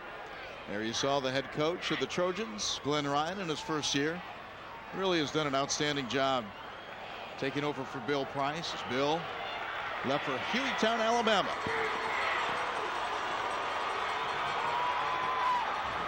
Maynard, the quarterback. Handoff and a touchdown by Robbie Massengale. Nice execution there. Ran the ball off tackle away from the wing. Nice blocking, and he hit the crease and went in almost untouched. 5-yard run by Massengale, and that puts the Trojans right back in the game. Soddy Daisy scores with 1:06 left to play in the first half. So there was no scoring with 4 minutes left to play in the first half, and we've had 3 touchdowns in the last couple minutes. Collette's extra point is on the way and good. So it's a 14-7 football game. Soddy Daisy showing a little bit of character right there, Kerry, as they trail by 14 points. Nice execution, big drive, and they come right back. Great job by Soddy Daisy, but the key play was the pass there and the nice run by Avery Blue. That really got the adrenaline flowing again. And then there you could see the difference in the offensive line, how they came off the ball when they got down that close to the goal line. We've still got us a ball game here now. There you see Robbie Massengale extending himself, getting in the end zone, and the Trojans on the board for the first time tonight. Nice 57-yard drive, 5 plays, and used about 1:16 on the clock. So that is the big play capability that Soddy Daisy does indeed have. Red Bank will get it back one final time in all likelihood in the first half. Kickoff will not be returned as McGinnis. Nice kickoff there. He really got his foot into it. Took away any possibility of a return, because in high school, when it goes over the goal line, it's blown dead. So it'll be 1st and 10 for Red Bank. Lions will begin on their own 20-yard line with 1:06 to play in the first half. 14-7 lead for Red Bank. And all of a sudden we've had score. Right, but I think right now with Red Bank up 14-7 and 1:06 left and on their own 20, I think we're going to see them just try to run the clock out here. I doubt if they try anything out of the way right here. Yeah, I think they'll be very much content to take a 14-7 lead at halftime. Red Bank begins on their own 20, first down, 10 yards to go. Yeah, it's going to take a knee, I think. Knowing that Soddy Daisy cannot stop the clock, I don't believe. And Justin Barnes will get some negative yards in his stats and just take a knee. Well, you know, JR, from a coach's standpoint, I know you always like to be up 14 to nothing, but I think that touchdown by Soddy Daisy will keep Red Bank focused here. And sometimes you go into the half and you get two quick ones like that before the half and take that lead. Sometimes you come out the second half and you're not quite ready. So that touchdown by Soddy Daisy was a wake-up call for Red Bank. So the Trojans' Paul Weaver. He should be on our staff.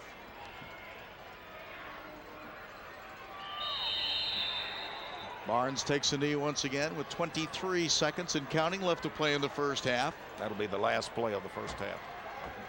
And so it will be a 14-7 lead for Red Bank at halftime. Trojans and Lions are just going to watch the first half wind down.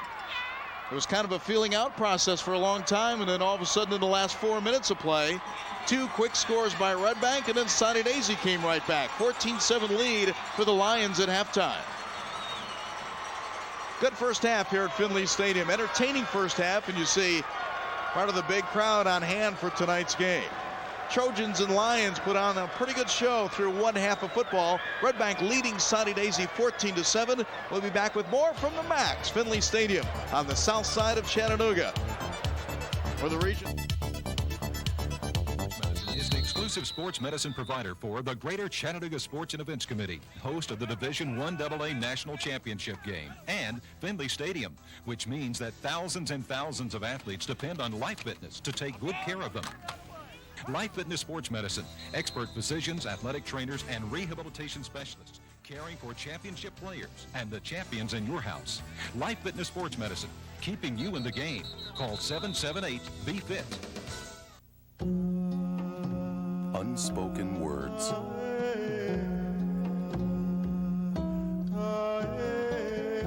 Unconditional love. Hopes and dreams. Sold in over 190 countries around the world, Coca-Cola is proud to be among the things we share. Howdy folks, Wrecking Ball Billy here, heading out over I-24 close to Jernigan's Furniture. And because of the highway mess down there, every piece of furniture is just 48 cents on the dollar, plus $25 holds anything till Christmas at Jernigan's Furniture. Over 400 room settings, including these Queen Anne oak tables, $119 each. Ashley 5-piece cherry dinette, $369. Remember, because of the highway mess, everything is 48 cents on the dollar and $25 holds it all at Jernigan's Furniture, South Terrace, Chattanooga. And welcome back to Findley Stadium. Gordon Davenport Field, Red Bank leading 14-7 as you see the bands ready to perform at halftime. Scoring went like this. There was no scoring in the first quarter of play, a very good feeling out process, if you will. Red Bank scored first, Billingsley getting to the end zone on a 2-yard run at the 3:57 mark of the second quarter. Red Bank's executing an 89-yard drive, 15 plays, 6:22 time of possession. Then Barnes hit McGinnis after a Soddy Daisy fumble for 41 yards, and Red Bank was on the board once again, and that made it 14-0. And then Soddy Daisy did indeed come back and scored with 1:06 left to play in the first half. Massengale on a 5-yard run to make it 14-7. The drive by the Trojans, 57 yards, 5 plays, and 1:16 time of possession. Let's go down on the field right now as Kevin Billingsley talks to Dr. Kurt Chambliss. The Soddy Daisy Band playing a little James Bond music, maybe some of the 007. Right now, the Soddy Daisy Trojans have 7 points on the board. I'm joined now by Kurt Chambliss, Dr. Kurt Chambliss, who's with the Center for Sports Medicine.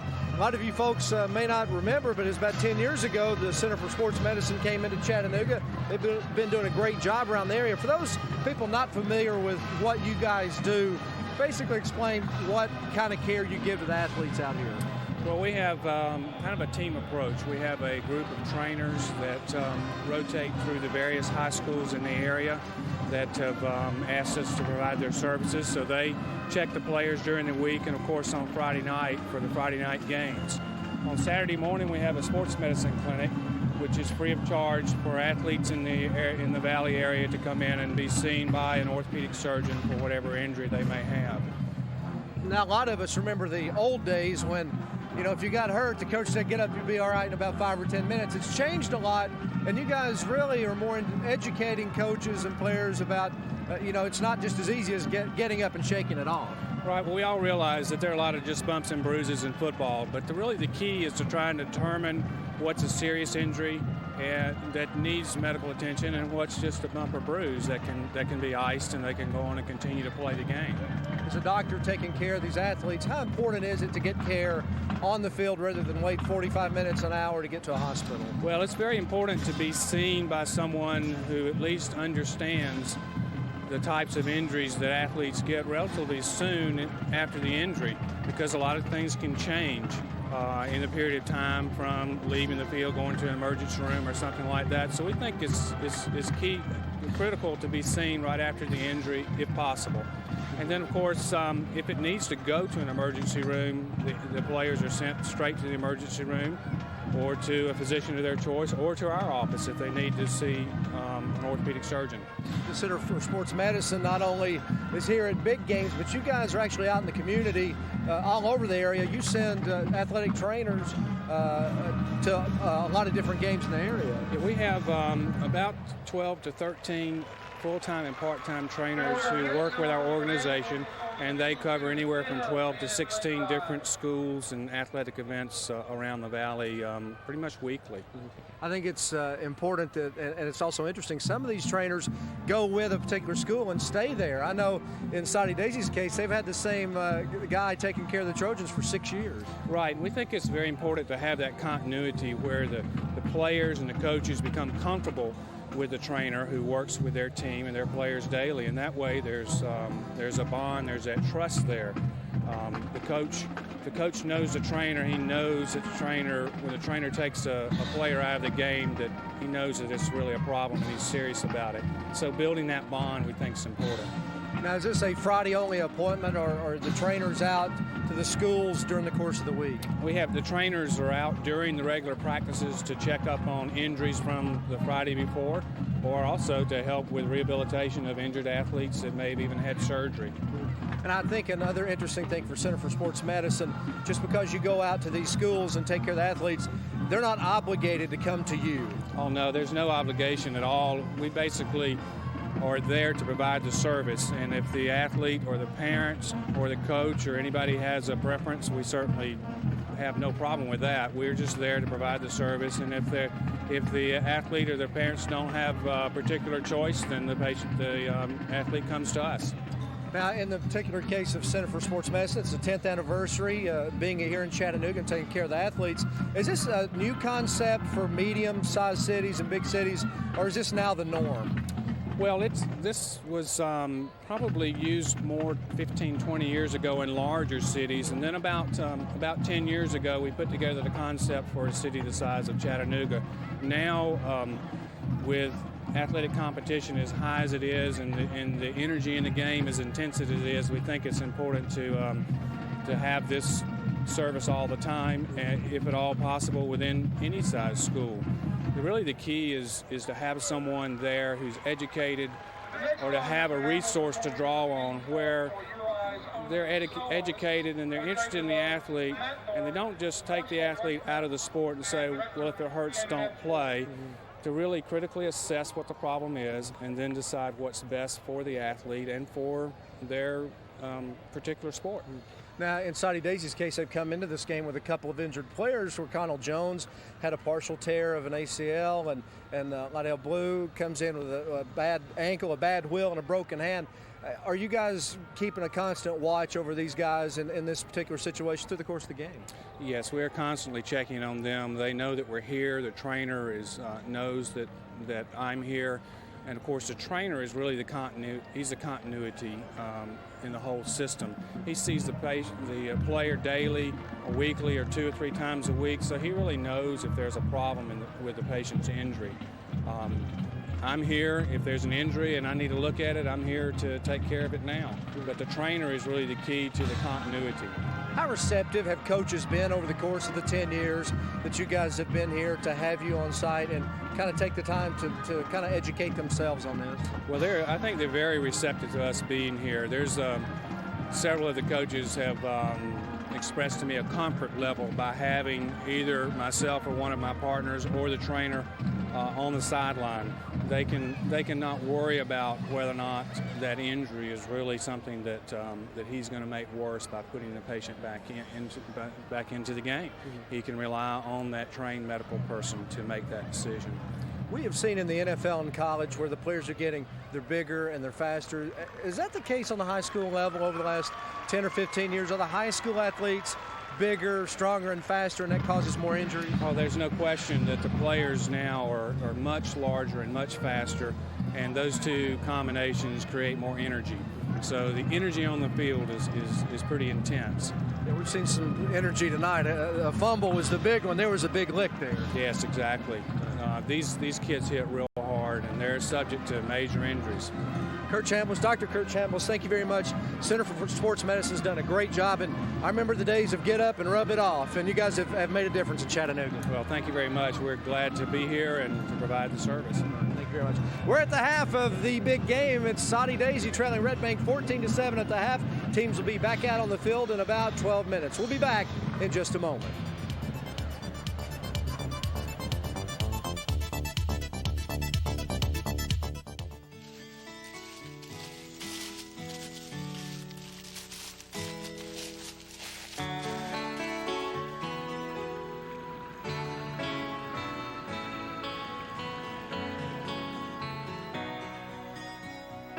It wasn't always easy to get to your hometown bank. Today, Pioneer Bank is only minutes away.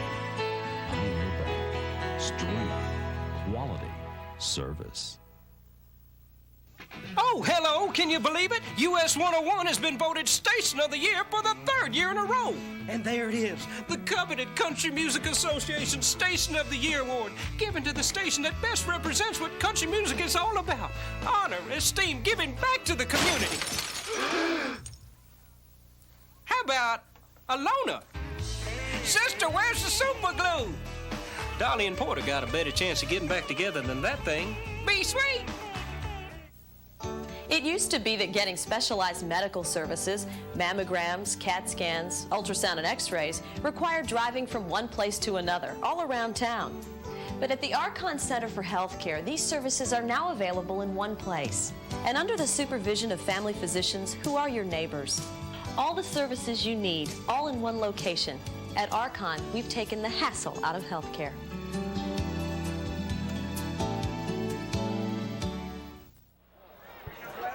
Most important numbers, 14-7. The Red Bank Lions leading the Soddy Daisy Trojans at halftime, 14-7. All the scoring coming in the final 4 minutes of the first half. Let's take a look at some of the numbers on the first half. First half statistics for this contest. There we go, 23 yards rushing for Red Bank, 77 for Soddy Daisy. You see, Red Bank has done their damage in the air, haven't they, Kerry? 134 yards and 157 total yards for Red Bank, 136 for the Trojans in the first half. And Red Bank got that passing game rolling in the second quarter. Right. Well, you know, Red Bank really has not been able to run the ball inside all night. Soddy Daisy on the last drive after the big pass play picked up several yards rushing, and they've been able to run the ball a little better, but Red Bank's been able to pass the ball. Other than the one long passing play there right before the half, Soddy Daisy hadn't done much in the passing game. So Red Bank's had the better side of it on the pass, and Soddy on the run. Just one turnover in the first half, but it was critical, wasn't it? It really was, and it turned into 7 points for Red Bank, and it was a big hit that caused that turnover there. And then, of course, Red Bank took advantage of it with the long pass on the first play there. That's what you call going for the juggler right after a turnover. And penalties have been a factor. Penalties, 5 on Soddy Daisy, 59 yards, 4 on Red Bank for 40. Third down conversions, 2 of 5 and 2 of 6, and 2 sacks by Soddy Daisy. They really did a good job, especially in their early going, getting into that Red Bank backfield. Right. Soddy Daisy defensively, they have stopped the run pretty well. Chad made a couple of gains down close to the goal line on the sweep, but they've been unable to run the ball at all from tackle to tackle. But they've been able to throw the ball on the deep stops and turn-ins, and then the hitch and go they've burned Soddy on. So what Red Bank's doing is spreading their wide receivers all the way out to the sideline, and it puts Soddy Daisy into man coverage and one-on-one, and in the case of the last one for the touchdown pass, the defensive back fell down and he had no help. Some of the individual numbers: Chad Billingsley for Red Bank, 12 carries, 21 yards and a touchdown. Lydell Blue for Soddy Daisy, 5 carries, 24 yards. Massengale, 7 carries, 31 yards, and Duran Smith, 3 carries for 24. In the passing department, Red Bank's Barnes is 6 of 9, 134 yards and 1 touchdown. And Brett Mader for Soddy Daisy is 3 of 6 for 59 yards. There you see the Trojan Band performing here at halftime. On our Center for Sports Medicine regional scoreboard, some of the other games: McMinn County leading Ooltewah in the second quarter. That's a 7-0 score. Ray County with a halftime lead over Hickson by a touchdown. 7-0 Ray County leading the Wildcats. Cleveland and East Ridge, the Pioneers, unbeaten so far this year. Cleveland, though, with a 17-7 lead over East Ridge in the second quarter. Central and Brainerd have gone to halftime. Brainerd leading that by a 12-0 score. City with a halftime lead over Notre Dame. Dynamos leading the Irish 14-7 at the break. And Tyner 34-0 over Whitwell in the second quarter. Is there a better team than Tyner in the area? If you had to put your money on someone that may bring home that state championship, you'd have to give, I'd have to tip my hat to the Rams. Well, yes, particularly in their classification, because it's a little easier road in the class that Tyner's in than it is for Red Bank and Soddy Daisy or Brainerd and Cleveland. But I tell you, the team you better watch is Cleveland, because they have continued to improve as the season. You know, they had a coaching change up there, and the players had to get used to the new coaches and everything, and Cleveland's continued to improve as the season has gone on. Yeah, Cleveland lost a couple of games early, and everyone said, no, they're not the team they were before, but they are coming on strong. Halftime of this game, Red Bank leading Soddy Daisy 14-7. We'll watch the Trojan Band perform here at halftime and take a break. Red Bank by a touchdown over the Trojans here at Findley Stadium and Comcast Channel 46.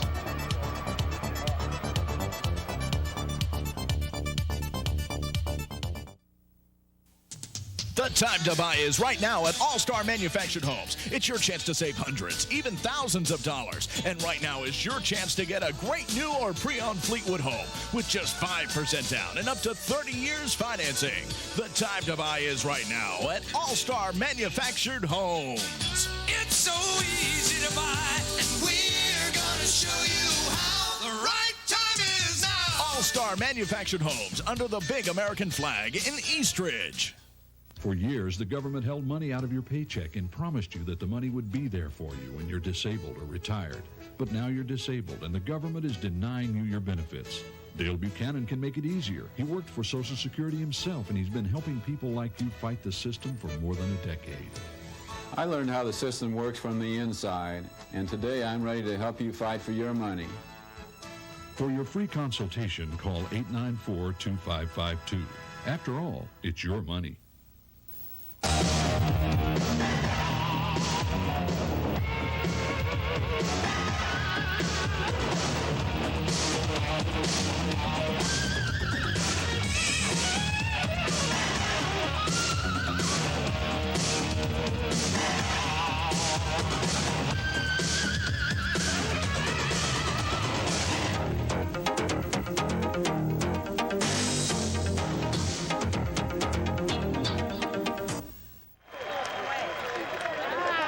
teams still in their locker rooms right now as the Trojan band continuing to perform and entertain the fans here at Findley Stadium on the south side of Chattanooga.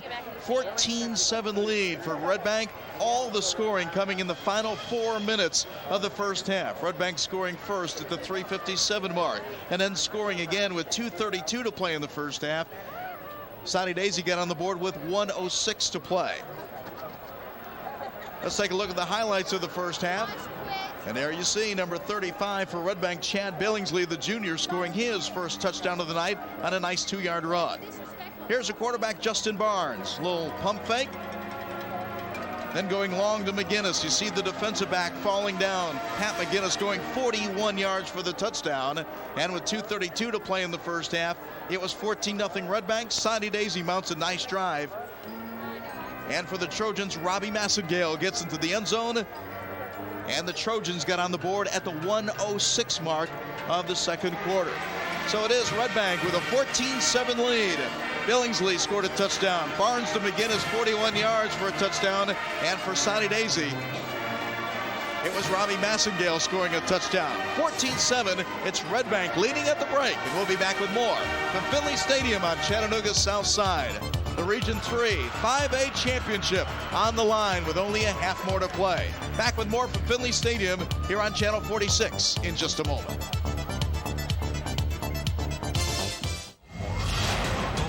Moorer 2 World Heavyweight Championship, 1 of 4 championship fights Saturday, November 8th, sponsored by Budweiser, live on pay-per-view from the Mirage. Evander, you beat everybody. Except Holyfield versus Moorer 2. To order, call 1-800-413-BOX. Addressable converter required. Tell me, my daughters, which of you doth love me most, Goneril? Sir, I love you more than word can wield the matter. Dearer than eyesight, space, and liberty. Regan, speak. She comes too short. I find I am alone felicitate in your dear highness love. Now, what shall Cordelia speak? I brought unto you a treasure of Coca-Cola, colder than a witch's extremities. You rule, my fairest daughter. The Center for Sports Medicine and Orthopedics and Chattanooga Orthopedics Group now has a physician specializing in care of the hands and upper extremities. Dr. Robert Masty offers the most current treatments for conditions of the hand, including arthritis as well as injuries to the hand that occur in sports or the workplace. Chattanooga Orthopedic Group assures the most progressive technologies available in caring for patients and has physicians specializing in sports medicine, geriatric orthopedics, and spinal disorders, with 3 locations in Chattanooga. Tonight's Region 3 5A Championship brought to you in part by Coca-Cola, by Cellular One, by US 101, by the Light Fitness Sports Medicine Center, by Herb Adcock Chevrolet, by Pioneer Bank, by the Arcarn Healthcare, by Dale Buchanan and Associates, by All-Star Homes, and by the Center for Sports Medicine.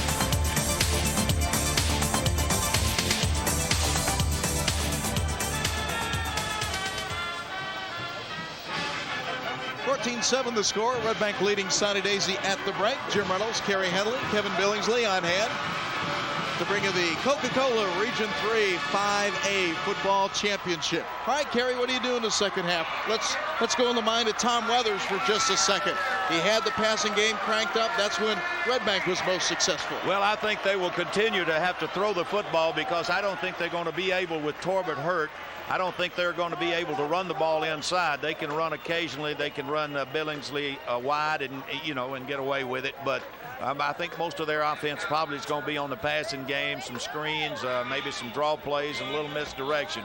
Because Soddy Daisy's awful aggressive and they're running to the football, so I think they can hurt them with those types of things. I think Soddy Daisy is going to have to mix it up here in the second half, to get back in the ball game.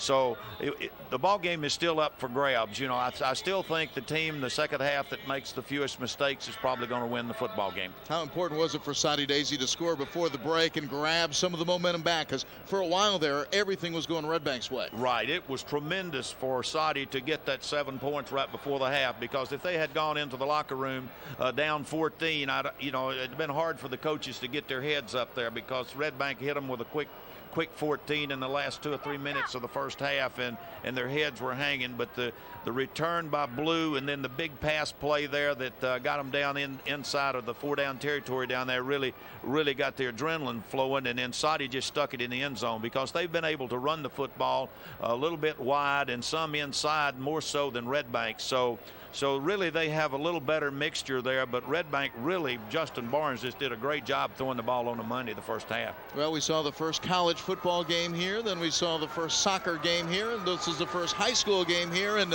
I think the Max, again, has proven to be a great place when the players are walking on the field. And I give a lot of credit to the Soddy Daisy people because they could have played this game at home. They said this is something that our players may not ever get to experience again playing here. Right, it's a great experience for them, and it's also gave an opportunity for a lot of people from Soddy Daisy and Red Bank to come down that hasn't been down before. And Red Bank's going to play here next year as this series is going to continue on the south side. Let's go on the sideline with our own Kevin Billingsley. Kevin?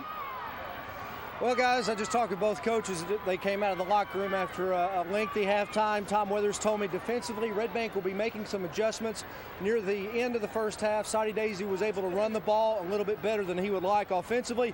That his Lions are going to have to protect the quarterback just a little bit better. The Soddy Daisy defensive line has gotten a couple of good hits on him, so they're going to change some assignments on the offensive line as well. As for Glenn Ryan, the head coach of Soddy Daisy, he said, we have just been shooting ourselves in the foot with penalties, turnovers, running wrong routes. He told these guys at the half, guys, just relax. This is a big ball game.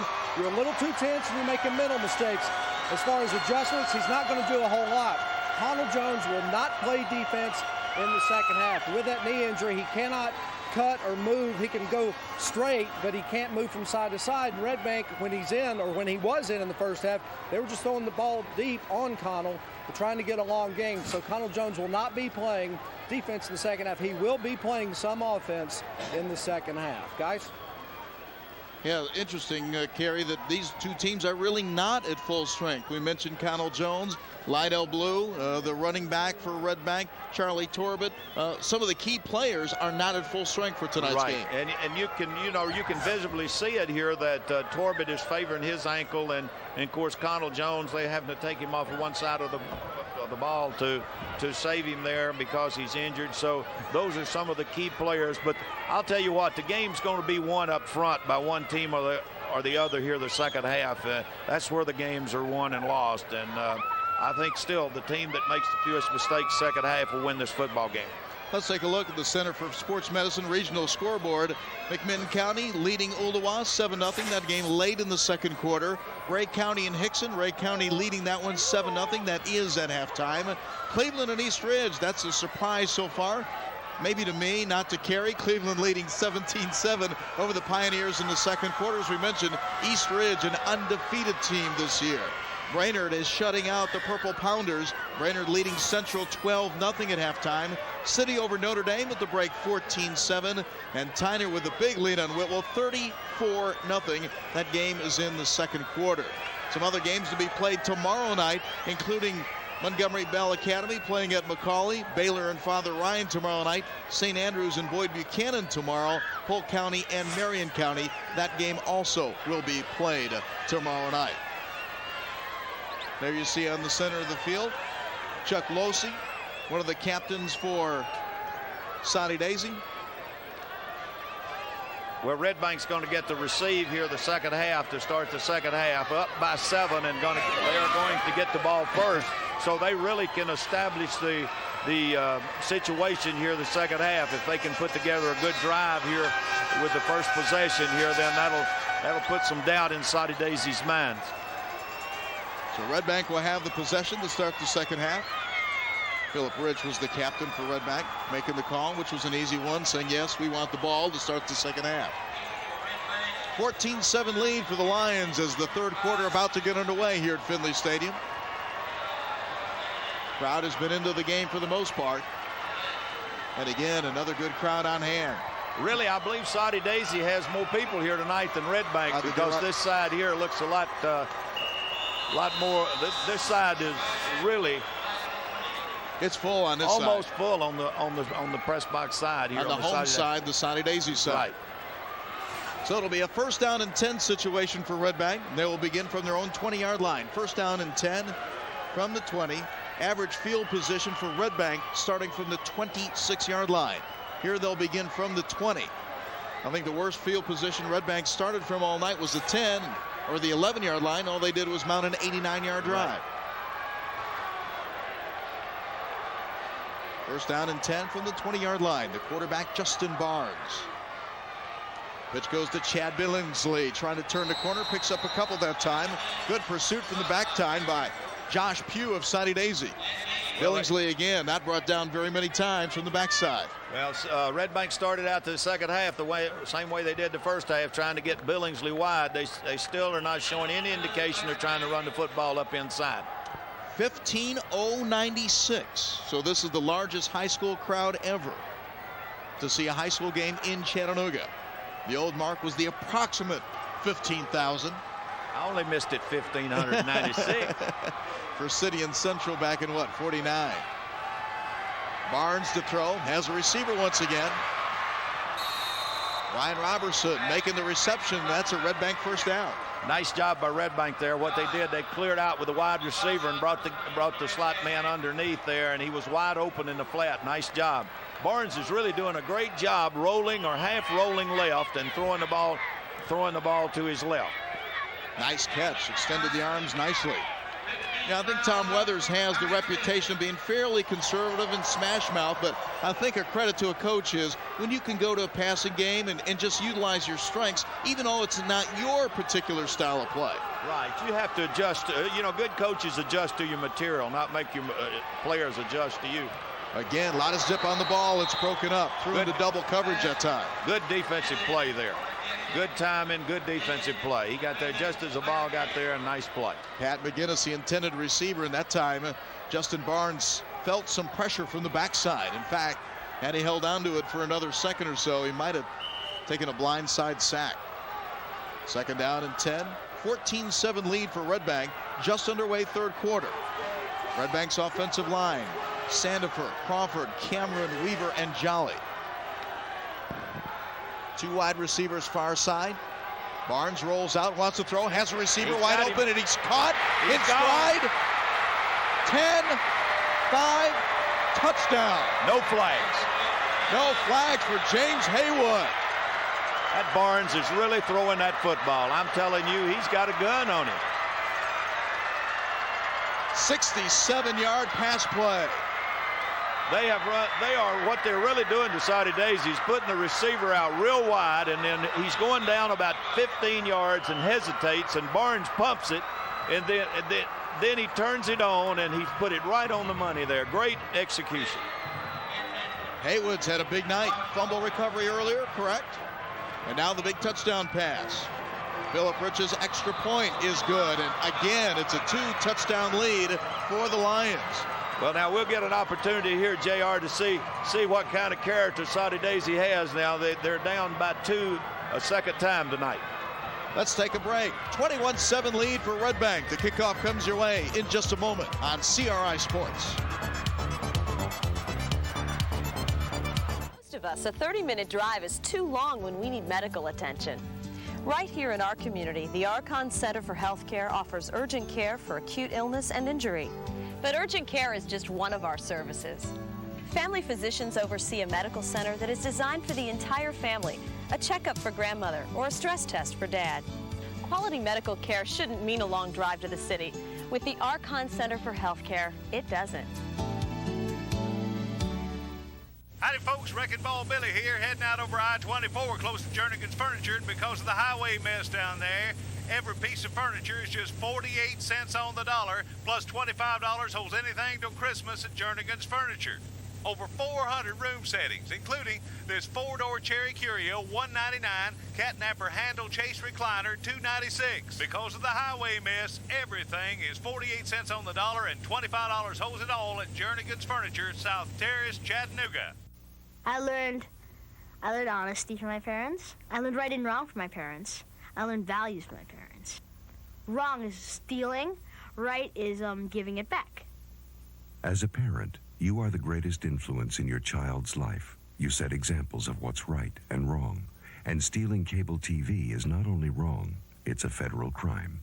What kind of example are you setting for your children? It's one of the commandments. You're not supposed to do that. 21-7. Let's take another look at the big pass play. Justin Barnes to James Haywood. Well, let's make sure that we give the offensive line credit here, because that took some time to develop, and Barnes had great protection there, so the offensive line did a great job. Big touchdown right there. That drive, 80 yards, 4 plays, a minute 25 time of possession. Barnes to Haywood, 67 yards. The Red Bank's really just working on Soddy Daisy. They're running the deep turn-ins, and the guys backing off of them, and they're getting big yardage on first down, and then pick up a first down or 2, and then they go deep on them. So it's tough on Soddy's defensive backs one-on-one. Lydell Blue is the lone deep man. They won't give it a try. Higgins to return. Gets outside. And hit out of bounds. Good field position near the 39 or 40-yard line. Showed a little speed there getting to the outside there. So Soddy's got pretty good field position here. They're going to start somewhere around the 36-yard line here. So they out there where they can operate. Now we'll see what they do now here starting the second half, being down by 2 again.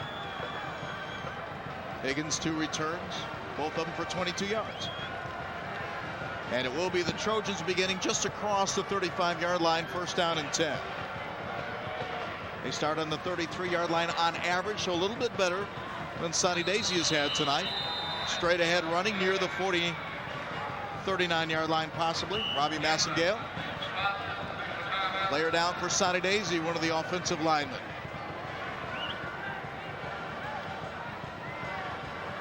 Well, Jay, we'll see here whether Soddy Daisy's patient or they try to get it all back real soon here.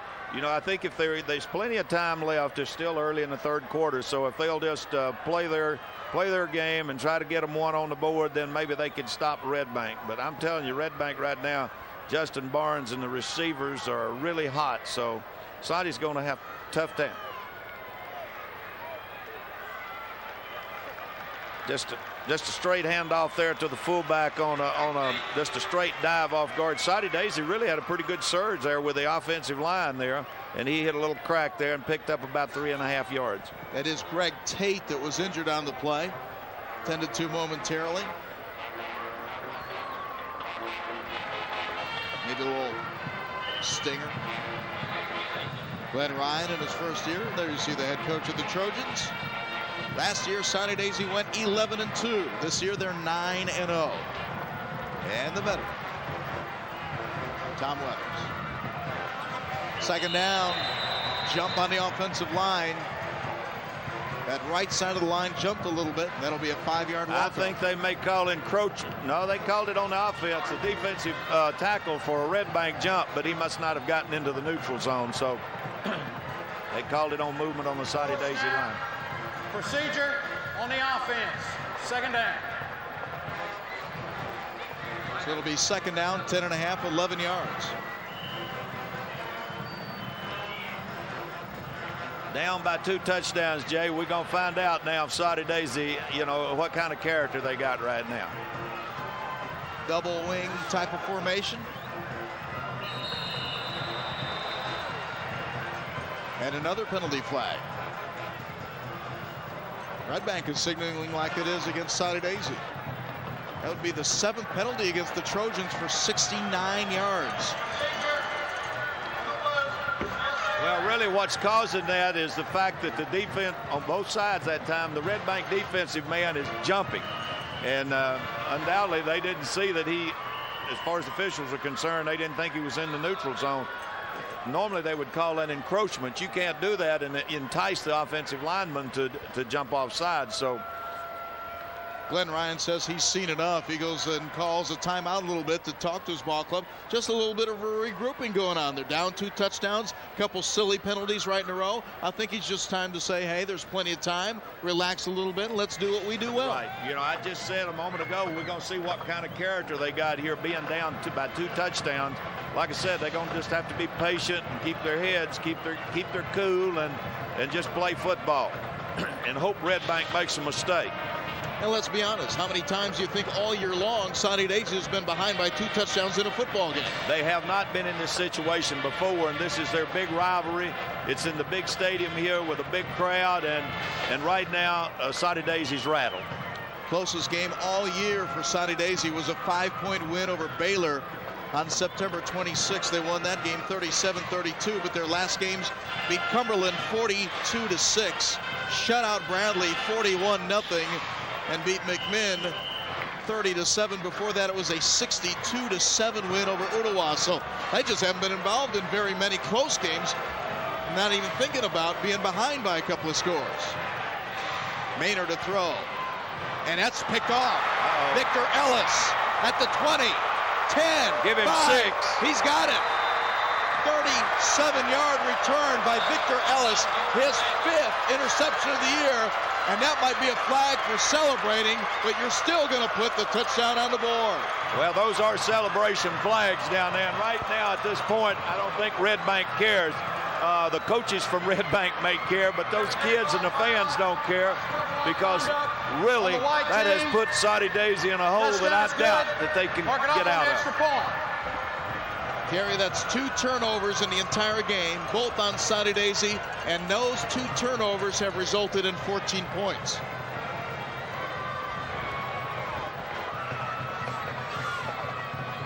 Well, he just threw that ball out in the flat there and thought it wasn't anybody around, and Victor Ellis was laying back there and just broke on it, and he had 6 there.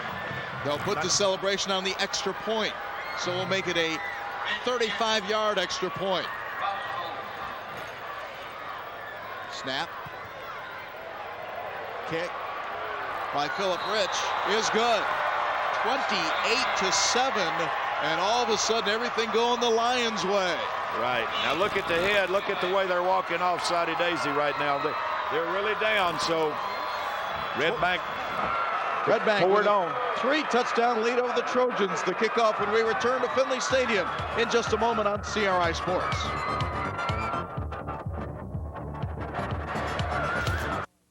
Family cars, sports cars, all loaded with features. And you choose what's best for you. Low interest rates or huge rebates at Herb Cox Chevrolet. Own a new 97 Prism and choose 2.9% financing or a $2,000 rebate. How about a 97 Metro? Drive home this great value and get a $750 rebate or 4.9% financing for 48 months from Herb Cox Chevrolet. We in Chevrolet have been bringing you a great product at affordable prices for over 40 years, and we plan to continue. Let's take a look at this nice interception by Red Bank free safety Victor Ellis, the senior. He already had 4 interceptions coming into this game, just simply cut in front of the receiver. Nice the ball break. underthrown. Watch him smell the end zone in here. That time it was the quarterback, Maynard, that took him on one-on-one. Victor Ellis is 6'2", 205. Maynard is 6 foot 145. He only gave up 60 pounds in that battle for the end zone. And so Red Bank, with things going their way right now, it'll be the Lions kicking off to the Trojans here. Philip Rich. It's dropped and picked up by Lydell Blue.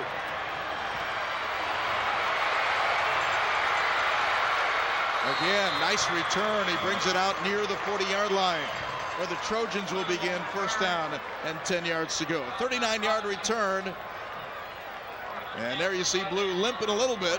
Yeah, he's still favoring that ankle from the one he hurt in the first half there. Got it twisted a little bit in the first half, I believe. And he only looks hurt when he doesn't have the ball, though. Right. 28-7 doesn't help it either. Look at those numbers. Still very early, though, in the third quarter. Nice surge that time by Soddy Daisy's offensive line on that left side. You see the big offensive lineman. We may see a lot of running plays now for Red Bank and Soddy here with it like this. Soddy's sort of shell-shocked and just straight ahead blocking there, and a nice effort by 33 there. Nice effort up in there. Bobby Massengale, Sinclair Henry brought him down. In about 7 yards on first down. Lydell Blue tries to turn the corner, does so for a first down. and then brought down by Victor Ellis. Lydell Blue, he just slides along the line of scrimmage there and dips in, dips out, and hides behind his lineman. Then if Red Bank gets caught inside a little bit, then he turns on the jet.